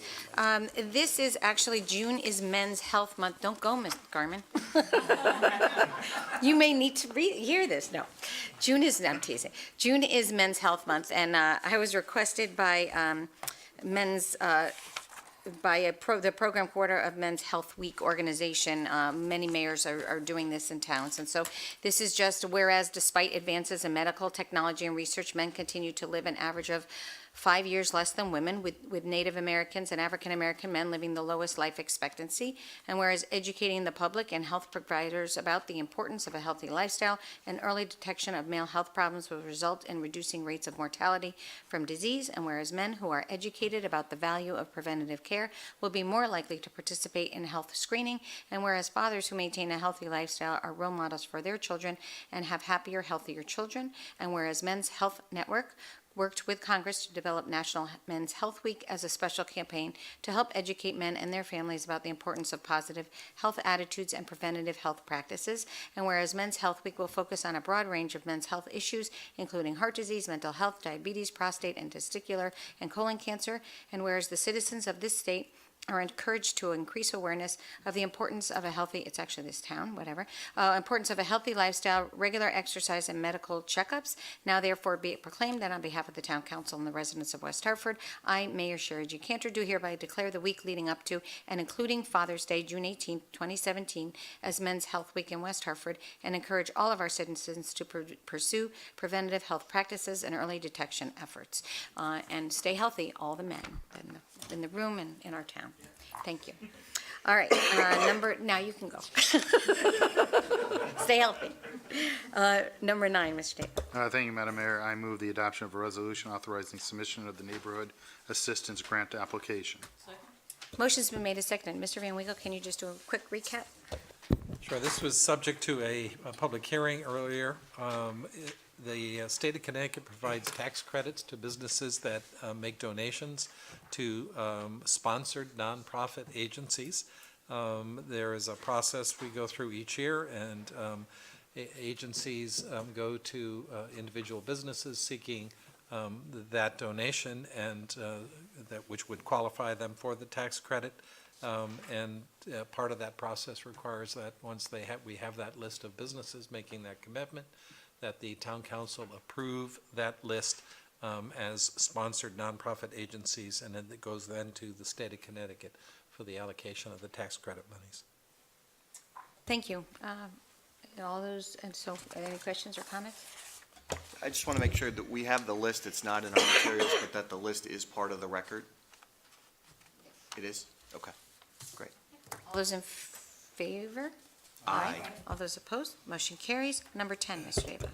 Thank you, Madam Mayor. I move adoption of a resolution authorizing the town manager to apply for and to administer a responsible growth and transit-oriented development grant from the state of Connecticut's Office of Policy and Management. Motion's been made and seconded. Mr. Dumay or Mr. Dumay, come on up. We've recently completed our New Park Avenue corridor study. We've shared the findings of that study with the council. As a natural outgrowth of that study, it put us in a great position to seek funds to do capital improvements along the New Park Avenue corridor.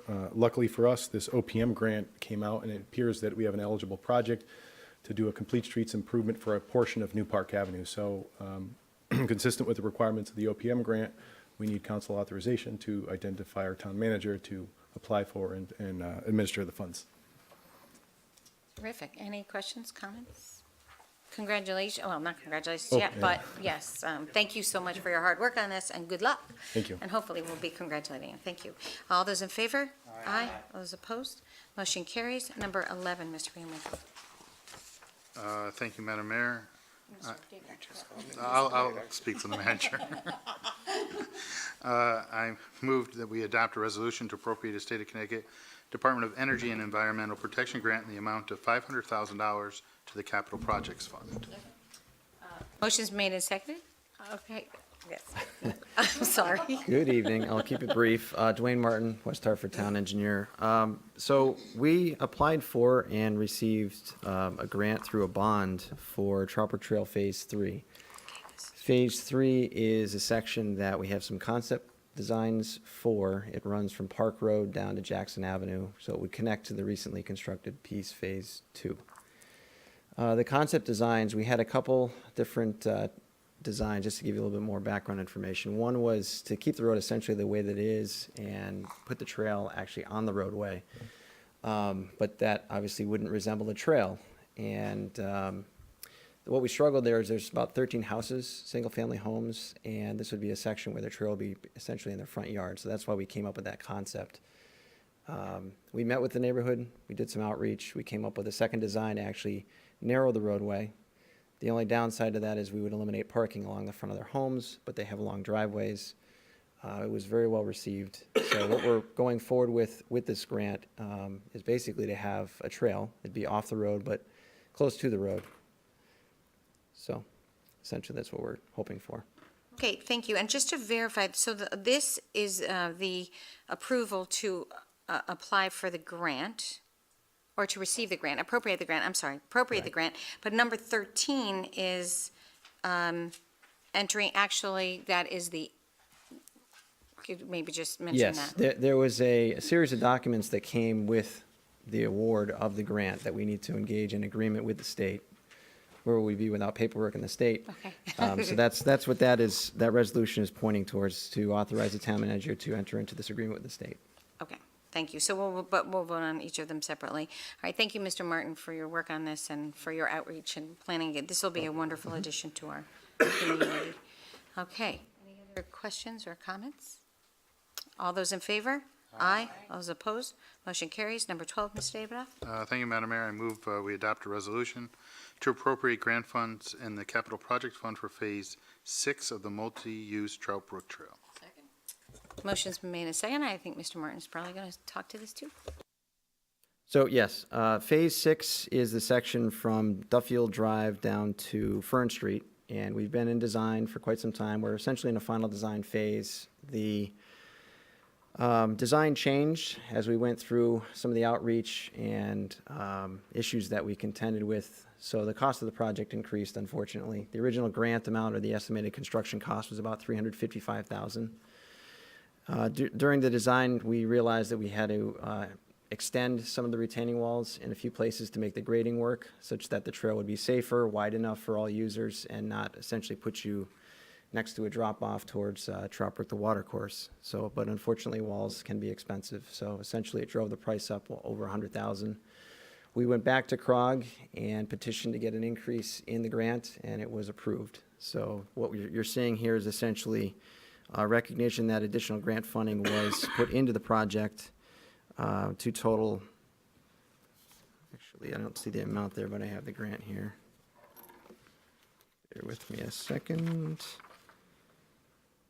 So originally it was $355,000, and now we're looking at $512,000.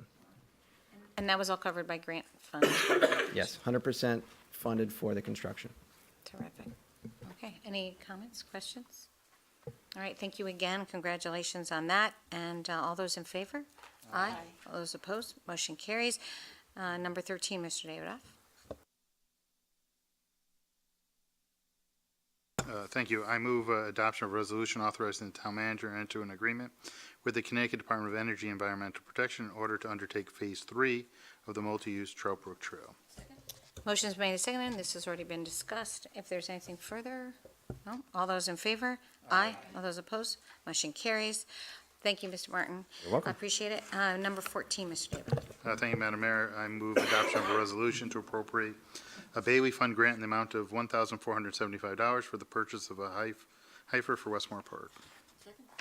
Motion's been made and seconded. This is pretty clear, but Mr. Van Winkle, do you want- Westmore Park sponsors a 4-H club. The Bailey Fund makes donations, charitable donations to 4-H clubs. And so with $1,475, we're able to purchase a Dexter Carey Cross heifer, and the delivery of the heifer to the park, and the initial veterinary care. So we thank the fund for making that donation. Absolutely. Anything further? All those in favor? Aye. All those opposed? Motion carries. Number 15, reports from the town manager.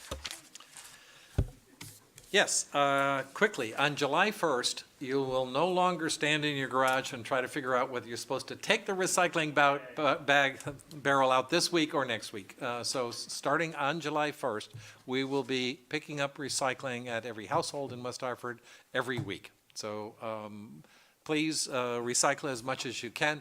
Every time we recycle, we get money back from the recycling agency for the recycling we give to them, and we reduce the amount of garbage that we send to the burn plant and pay $66 a ton for. So recycling's good savings process here, and we were able to do this because we rebid our garbage collection contract and had a very competitive bidding process going on there. And our existing contractor, who is doing a great job for us right now, came in with an excellent bid.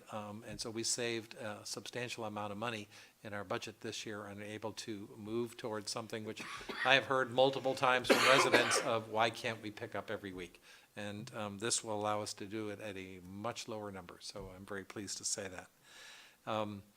The state of Connecticut has still got some budget problems that they're wrestling with. Normally at this time of the year, we send out car taxes. You will receive your property tax bills, but the car taxes we're going to delay for a period of time to see whether the state of Connecticut will be able to adopt a budget. They have chosen to unilaterally set the local property tax on automobiles. They were going to drop it this year and then give the towns back a grant to replace the revenue that we would lose. That to the town of West Hartford was $2.5 million.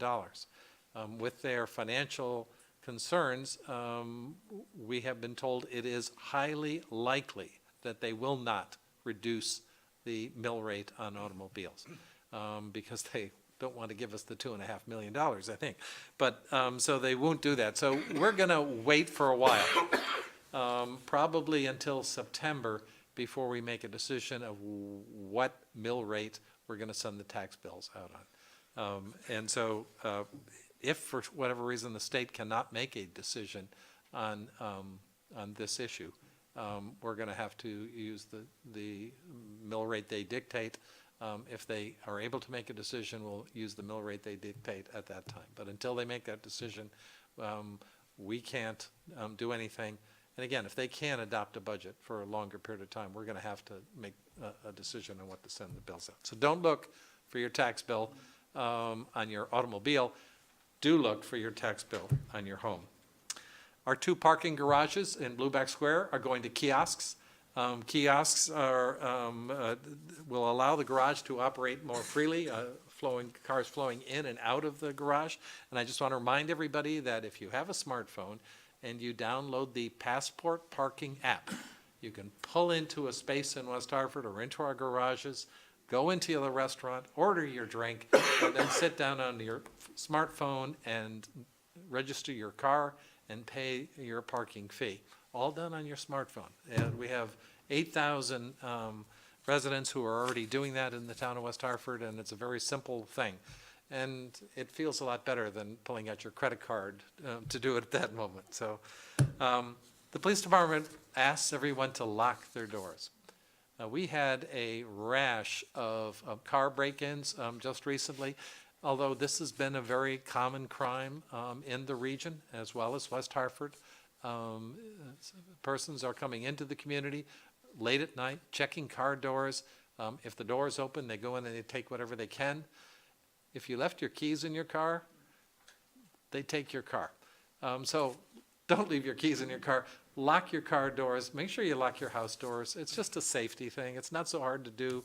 The police ask that we all pay attention to that and try to make sure you're safe and your goods are safe.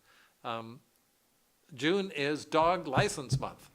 And although the state of Connecticut takes most of the money that you give to us for your dog license, I don't know why, but they do. They take most of the money, even though we are the ones who issue the dog license. We are the ones who will find your dog and return them to you. The state of Connecticut still takes most of the money. This is Dog License Month. If you haven't licensed your dog, you should. If that puppy gets lost, we'll find them and we'll bring them back to you.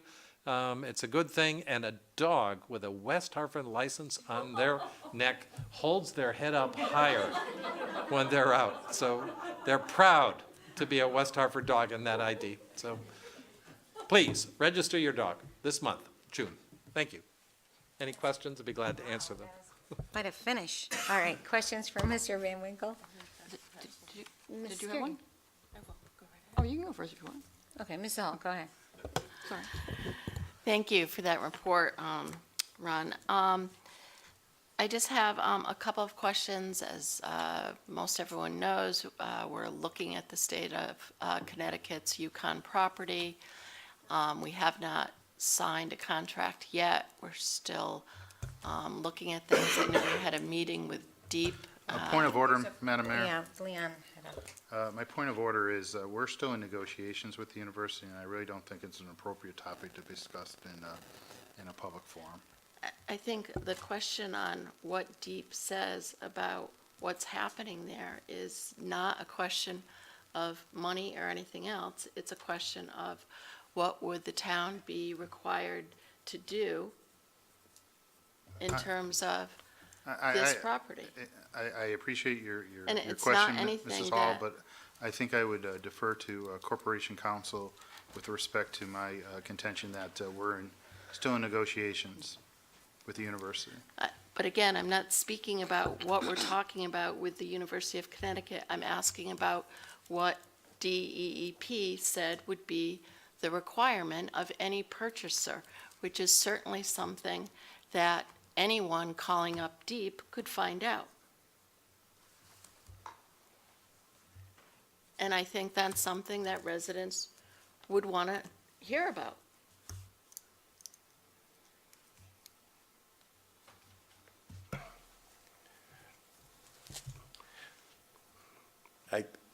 I want to be careful because Attorney Bonham has been much more involved in the discussions than I have. So if I say anything wrong, smack me in the head. I don't think it's correct that anybody in the public could call Deep and find out what these issues are. I'm not asking about what the particular issues are. I'm saying anyone could call up Deep and say, if I have PCPs on my property, what is the process that I would have to go through to do that? And from what I understand, Right. we had a meeting with Deep to understand that. We had a meeting with Deep to understand in general what the issues are. The issues immediately turn into issues of dollars and cents. If they tell us, you have to test for this, that immediately becomes a dollars and cents issue. And then it gets into the negotiation. I don't want to overstate the case, and I don't want to understate it either, because I'm not sure we know the scope. I believe there's another meeting scheduled between the town and Yukon and Deep for, what's the date on that? July 21st, I believe, is the date that we'll be meeting with Deep and that we're scheduled to meet with Deep and Yukon representatives from both. And it might be more appropriate to at least wait until after that meeting, and we'll have a better idea on what the scope of the issues are. Right? I'm just concerned that right now we could either be over-alarming or under-alarming by rattling off a bunch of issues which may or may not apply. And I guess my question then is, wouldn't we want to wait to sign any contract until we knew what the scope of the issues were. And that's what we are talking with UConn about doing. Yeah, we're having further discussions with UConn about extending the outside diligence date to a date in the future, again, so that we can continue to discuss these issues. We haven't signed anything for that, but I have had conversations with Richard Orr about that. Thank you. And in regard to the finances, can you update us on the cost of hiring outside counsel? I actually haven't seen the latest bill. John Bashaw is a partner at Reed and Riga. I believe that his billing rate is $500 an hour, if I recall correctly.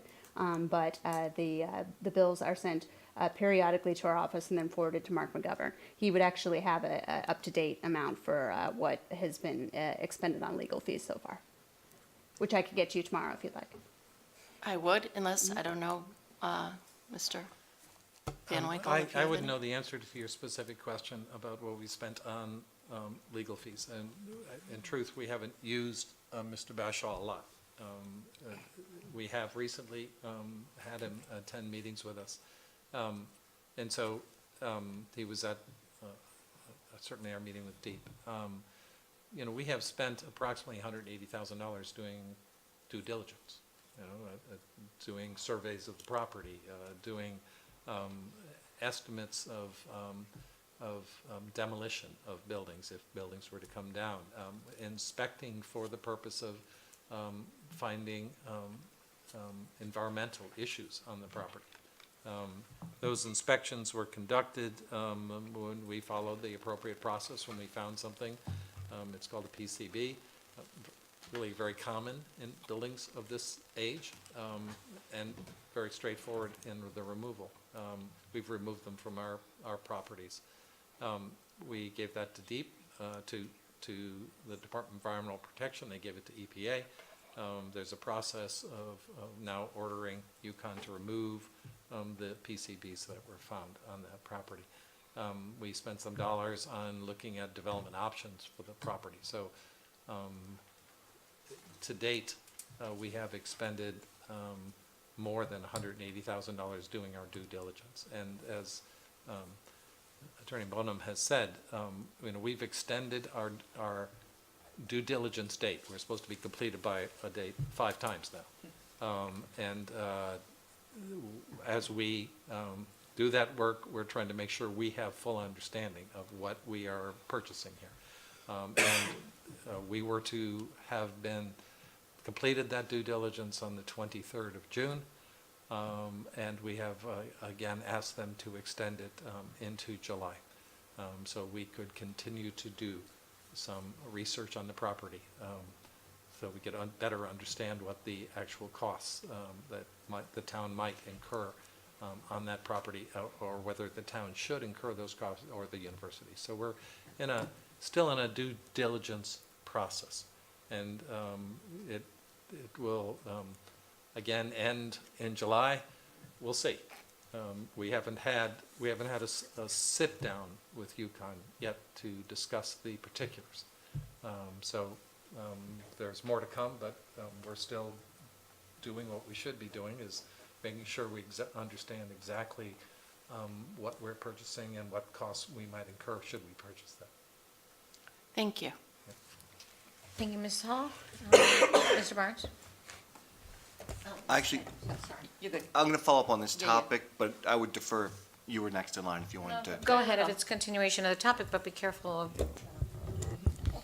Just be careful. His attorneys. Yeah, there you go. Yeah, right? So I'll start at the end and work my way back. The July date, do we have a July date that we've extended the due diligence period to? No, we have not agreed on a date yet. I just approached Richard about that on Friday, so. Okay. As we head into the coming months and our esteemed town manager retires in a couple of weeks, and we are under the, I believe we're going to have a fill-in town manager for a month before Matt Hart starts on August 1st. Does it make sense to push the date out even further? Because I think Mr. Hart should be part of these conversations before the purchase and sale or the amended purchase and sale agreement is negotiated, reviewed, and signed. Well, first of all, let me say, Matt Hart, although he's not here, he and I have had a lot of discussions. He understands where we are, what we're looking, what we found. We've gone through the plans, we've gone through the documents with him, so he's staying up to date on that. Whether we can persuade them to push it to a time when he is here, that's certainly something we can discuss with UConn. We know we need to move it forward. Again, the deadline is June 23rd, so we know we need to move that forward. They of course would like to get this done, and so we can certainly ask them if they would be willing to move it forward until the new town manager is in. Very good, thank you. And then following up on Mrs. Hall's comments, you know, the issues, and I'm not going to be specific, but the issues around remediation, certainly indemnification, cost, who's going to bear the cost of these issues are certainly very serious and important ones for the town. With respect to the DEEP conversation, I'll just note for the record that this parcel is on the DEEP website on their list of significant environmental hazards list that was reported, and there's by hazard response and action items that are listed. And so I don't know if that's appropriate to ask questions about. That is public information. I'm happy to defer that for now if that's, you know, what we decide to do. But it is public record that there is a significant environmental hazard there. It's identified. There's an action plan, a short-term action plan and a long-term action plan. And I was going to ask whether we'd received any information about the deliverables that were required under the action plan, if you know. Yeah. So when we did our inspections, we found PCBs on the site. Again, something you would find in a building of this age. It comes from the caulk that was put around windows. It's an oil. Usually when you think about PCBs, if you think about a significant problem, the old transformers contained PCBs, a lot of oil. When those broke, they put a lot of stuff you wouldn't want to touch in the ground. PCBs and caulk are, there's much less in caulk. So it's not as big a deal, but it's still highly regulated. It's not something you want to lick, if you will. Yes, I know as much as you'd like to. Yes. Be careful. And so we found them, we followed what was required of this municipality. We reported it to UConn, they had to report it to DEEP. DEEP said you need to put together a plan to resolve this. Now, we don't own the property, they own the property, so they said to the property owner, you need to resolve this, which is part of the public record. And that's certainly something that they put together a plan and gave it back to DEEP about here's what we would do. There's a short-term resolution and a long-term resolution. Short-term resolution would be make sure nobody can lick this, right? So we'll cover it up so nobody can get contaminated with it. And there's obviously students at the site, so it's not something that's, you know, they tested air, they tested dust, they're okay. But they still need to make sure somebody doesn't get lay down in it. I don't know, lick it, right? But the longer term issue is that it needs to get removed, just like it would in our buildings if we found it. So it needs to get removed if it's in the soil, which is where we found it. It needs to get removed around the windows, which is where it comes from. And so they not only want that short-term plan, but they want the longer-term plan of you need to clean the soil so we can get it back to nice clean soil, and then you need to make sure the buildings themselves are clean. You can't fence the building and say, no, we're just not going to go near it. So there has to be both a short-term and a long-term plan. Their short-term plan, I believe, is in place, which is make sure that it can't be tracked into the building or somebody can get in contact, but the longer-term plan is a longer-term plan. They would have to do more work, do more analysis if they continue to own that property and eventually clean it up. the owner of that property has to clean the property.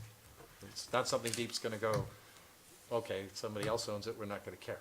But the owner of the property would have to clean the property. And that last part is where I was hoping to get to. So, you know, the important issues that we face, one are, you know, the cleanup. Who's going to do the cleanup? Who's going to pay for the cleanup? Yep. And then the second part being with respect to the indemnification language as was presented in the first purchase and sale agreement, that the property was being sold as is, and that the town would assume all known and unknown liabilities and claims arising from any reason, including environmental hazard. And so the concern is, one, that we're not buying a property that is contaminated, and two, to the extent that there are any claims arising from the contamination, that doesn't roll forward and become the responsibility of the town as opposed to the state, that the liability remains with the state, it survives the closing, and to the extent that there are any claims, the state is responsible. Yes, and hence, that's what our negotiations are about, is And- those Yeah, issues. and that initial purchase and sale agreement, as you recall, was drafted before we had the opportunity to do any testing. So, as Mr. Van Winkle said, the idea is that we would be continuing to negotiate over that language. Very good, thank you. And just to add one additional element to this, the Remediation Action Plan, the RAP, as Ron called it, the long-term objectives. Typically, those are, for want of a better term, negotiated between the state and the owner of the property, which isn't us yet. It's the state. So the state would be talking to itself. And about how to do that. DEEP could say to UConn, you must do the following things. UConn could have an environmental expert come back and say, well, we don't really need to do those things, and be persuasive to DEEP. We need to do different things that may take longer but cost less, and there are all kinds of ways you can do that. When we did Blueback, the old Grody site was contaminated, and there was a lot of discussion between the developer and DEEP about how that would be handled. And it resulted in an agreed upon, excuse me, agreed upon RAP. So my concern and my reason for not wanting to go into it in too much detail is that's really getting almost, even if you just lay out what the issues are, you're getting into the subject of a discussion, a negotiation between a property owner and the state, and neither of them is us yet. And I don't want to prejudice their discussions, and certainly not until after this meeting gets held, where everybody's going to be at the table, and we'll have a better handle on how that's going to come out.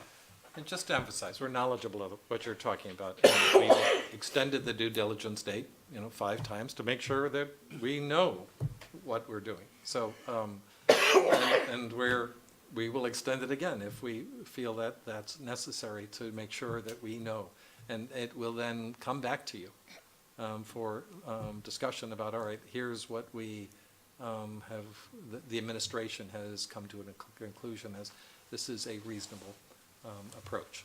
And there's a lot more coming. So. Thank you. Thank you, Mr. Barnes. Mrs. Kerrigan? Madam Mayor, my question does not require a vote. There was a static about the recycling once a week. It's overwhelmingly bipartisan exactly. But there are those of us that are concerned, because we're 2-barrel users. What if the once a week, and it sounds like it isn't making sense, why can't the 2-barrel users keep the other barrel just in case, even on a once a week basis, we have extra recycling? Well, we don't own the barrels. The company owns the barrels, right? I don't know if I may be wrong in that. As a generally, I don't know the answer to your question. Most people would not want 3 barrels in their garage, and so there may be. We take pride in our barrels. I understand, and the concept, if you had 2 barrels and it was picked up every 2 weeks, then 1 barrel ought to be able to be picked up every week, and you'd have the same service. So it's possible. A lot of concern. Yeah. So I know it was sent that we would have the other barrel picked up. possible to go through a period of time when we can keep our. We are also two recycle barrel family. Bumper stickers. Yes, and I asked John about it, and I think we'll talk about it more. I mean, there may be a fee associated with it, there was, and we have one for second waste. Maybe there will be for second because it may be more manual, but something we'll talk about. Thank you. Did we, I'm part of the Second Barrel Club as well. Did we pay, was it like a $50 charge to get that second barrel? No, the Not for second on recycling, only recycling. for trash, the Yeah. green barrel you had to pay for, you have to pay for it. No. But maybe we will for the convenience of. Mr. Winograd? Mr. Van Winkle, just to back up on the announcement of the parking garage going to the meters, the kiosk rather, when is that going to go into effect? On June 14th, so today Wow. is the 13th. Wow, okay. Yep. And- You appropriated that money last fall, Right. and so those kiosks are in and ready to go. And can you remind people about how it's going to work with the library and, Oh, sure. and their system? Yep, you'll have the same thing. Right now, you will take, you would take your card that you get spit out of the machine, you take it in the library and get it stamped. Now, you'll just, if you're a library patron, you'll go to the library, you'll do the same thing you do on a kiosk, you'll enter your license plate at the library, and it'll give you an automatic credit of 2 hours on your credit card. Just to follow up, is the zone the same as, is the 860 or 475, or is it a different zone, do you know? Find out tomorrow. Yes, no. I think it's a different zone. It's whatever's on that machine, it'll tell you. If you're taking the credit in the library, that machine in the library will know that you're getting a credit for the parking garage. So I think it is a different zone, but I. We would have need John very for- good reporters, and I the know. zoning. They is- probably know better The than I zone do. is 416. I also have an answer about the Payne's barrels, the recycle barrels. I guess the Payne owns, but I knew they owned they own the Payne recycle owns. barrels, and we get money back from them for returning the second barrel. thanks. So maybe we would have to pay the fee that we wouldn't get back. I don't know, but we'll talk about it. Okay. Mrs. Hall? Thank you. I like to think of this as stump the manager, but go ahead, yes. Get ready, man. This will be easy. I just really want to commend the town and Leisure Services for putting on a wonderful Celebrate West Absolutely. Hartford. I know it's a lot of work. We have tremendous volunteers here in town, too, who put their heart and soul in this type of thing. So I just wanted to say thank you to everybody who came out, who worked, who volunteered, who showed up and enjoyed, and all of our town staff. Thanks. Thank you. Thank you, Mrs. Hall. I had that right on the top of my announcements. That's okay, you looked at my paper. Okay, anything else for the town manager? No? Okay, we will go to 16 announcements, and I am just going to reiterate, it was a really hot weekend, and there were amazing volunteers that were wearing heavyweight red shirts that were very sweaty, and it was amazing. When I pulled in Monday morning, it looked like nothing had been here, which is just remarkable. It was a great event. When we're very thankful that we have so many people that care about the community and want to offer their services and enjoy. And the road race was great too. That's all right. Volunteer tutor needed at Hillcrest Area Neighborhood Outreach Center for high school. Attention, adults and high school students, do you want to make a difference in a child's life? Become a volunteer tutor at Hannock, we call it. A tutor is needed from July 3rd to July 27th, from 8:45 to 11:45, Monday through Thursday, closed on July 4th. To fill out an application and learn more about the position, please contact Candace Jokowski, Volunteer Coordinator, 860-561-7564, or candace.czakowski@westhartfordct.gov. Special events, 4th Annual Japan Summer Festival, Saturday, June 17th, 12 to 6 p.m. This is the 4th Japan Summer Festival. It's a free one-day celebration of Japanese culture that will be held in Blueback Square. The rain date is Sunday, June 18th. The main event is at 4:30 to 5 is a powerful drumming performance by So Dako of New York. The event also includes festival dancers, a kids' corner with hands-on activities, a karate demonstration, a yukata experience where you can try on a traditional Japanese summer robe, a traditional tea ceremony, an origami workshop, and a cosplay contest. For full schedule events, go to westhartfordct.gov and choose June 17th on the calendar. First Annual West Hartford Wine and Food Festival debuts also on Saturday, June 27th. The inaugural event is from 1 to 6 on the beautiful grounds of Kingswood Oxford School. It boasts 250 fine wines from around the world, food from 30 top restaurants, top spirits, and a Connecticut craft brewery and wine tent, along with live music and entertainment and a silent auction. A portion of proceeds from the festival will support select independent schools in West Hartford. Tickets are on sale now and can be purchased at Maximum Beverage or by visiting www.westhartfordwineandfood.com. Third Annual Healthy Lifestyle Fair, also Saturday, June 17th, 11 till 3, at the West Hartford Chamber, the West Hartford Chamber of Commerce fair that brings this fair to the community with the most cutting-edge products and services to help you and your family stay healthy. The Chamber will have giveaways and demonstrations at the tables at Elizabeth Park. Come learn about better health and enjoy Rose Weekend at the park. Let's see, blood drives, June 19th, July 5th, and July 17th. The American Red Cross is encouraging eligible donors to be community hero by donating blood. This will be held at the Town Hall Auditorium on June 19th, 12 to 5:30, and Wednesday, July 5th from 8 to 6, and Monday, July 17th from 12 to 5:30. Ferrari and Friends Corsico, Sunday, June 25th. Hundreds will descend upon West Hartford Center, LaSalle Road for the 17th Annual Ferrari Friends and Corsico benefiting Connecticut Children's Medical Center and Make-A-Wish Foundation. The event will offer attendees the opportunity to check out more than 150 of the finest high-powered Italian sports cars, including Ferraris, Maseratis, Lamborghinis, Fiats, and Alfa Romeos. The event, which runs from 11 to 3, is open to the public, and there is no admission charge. Any other announcements? Okay, Mr. Davidoff. This Thursday, our award-winning high schools, Conard and Hall, will be graduating their class of 2017. And as a proud father of a graduate, I'd like to take this opportunity to thank all those who were instrumental in the education of these students from kindergarten to high school. And it was not only the teachers, the people in the cafeteria, the administration. It's every person who makes our school system what it is.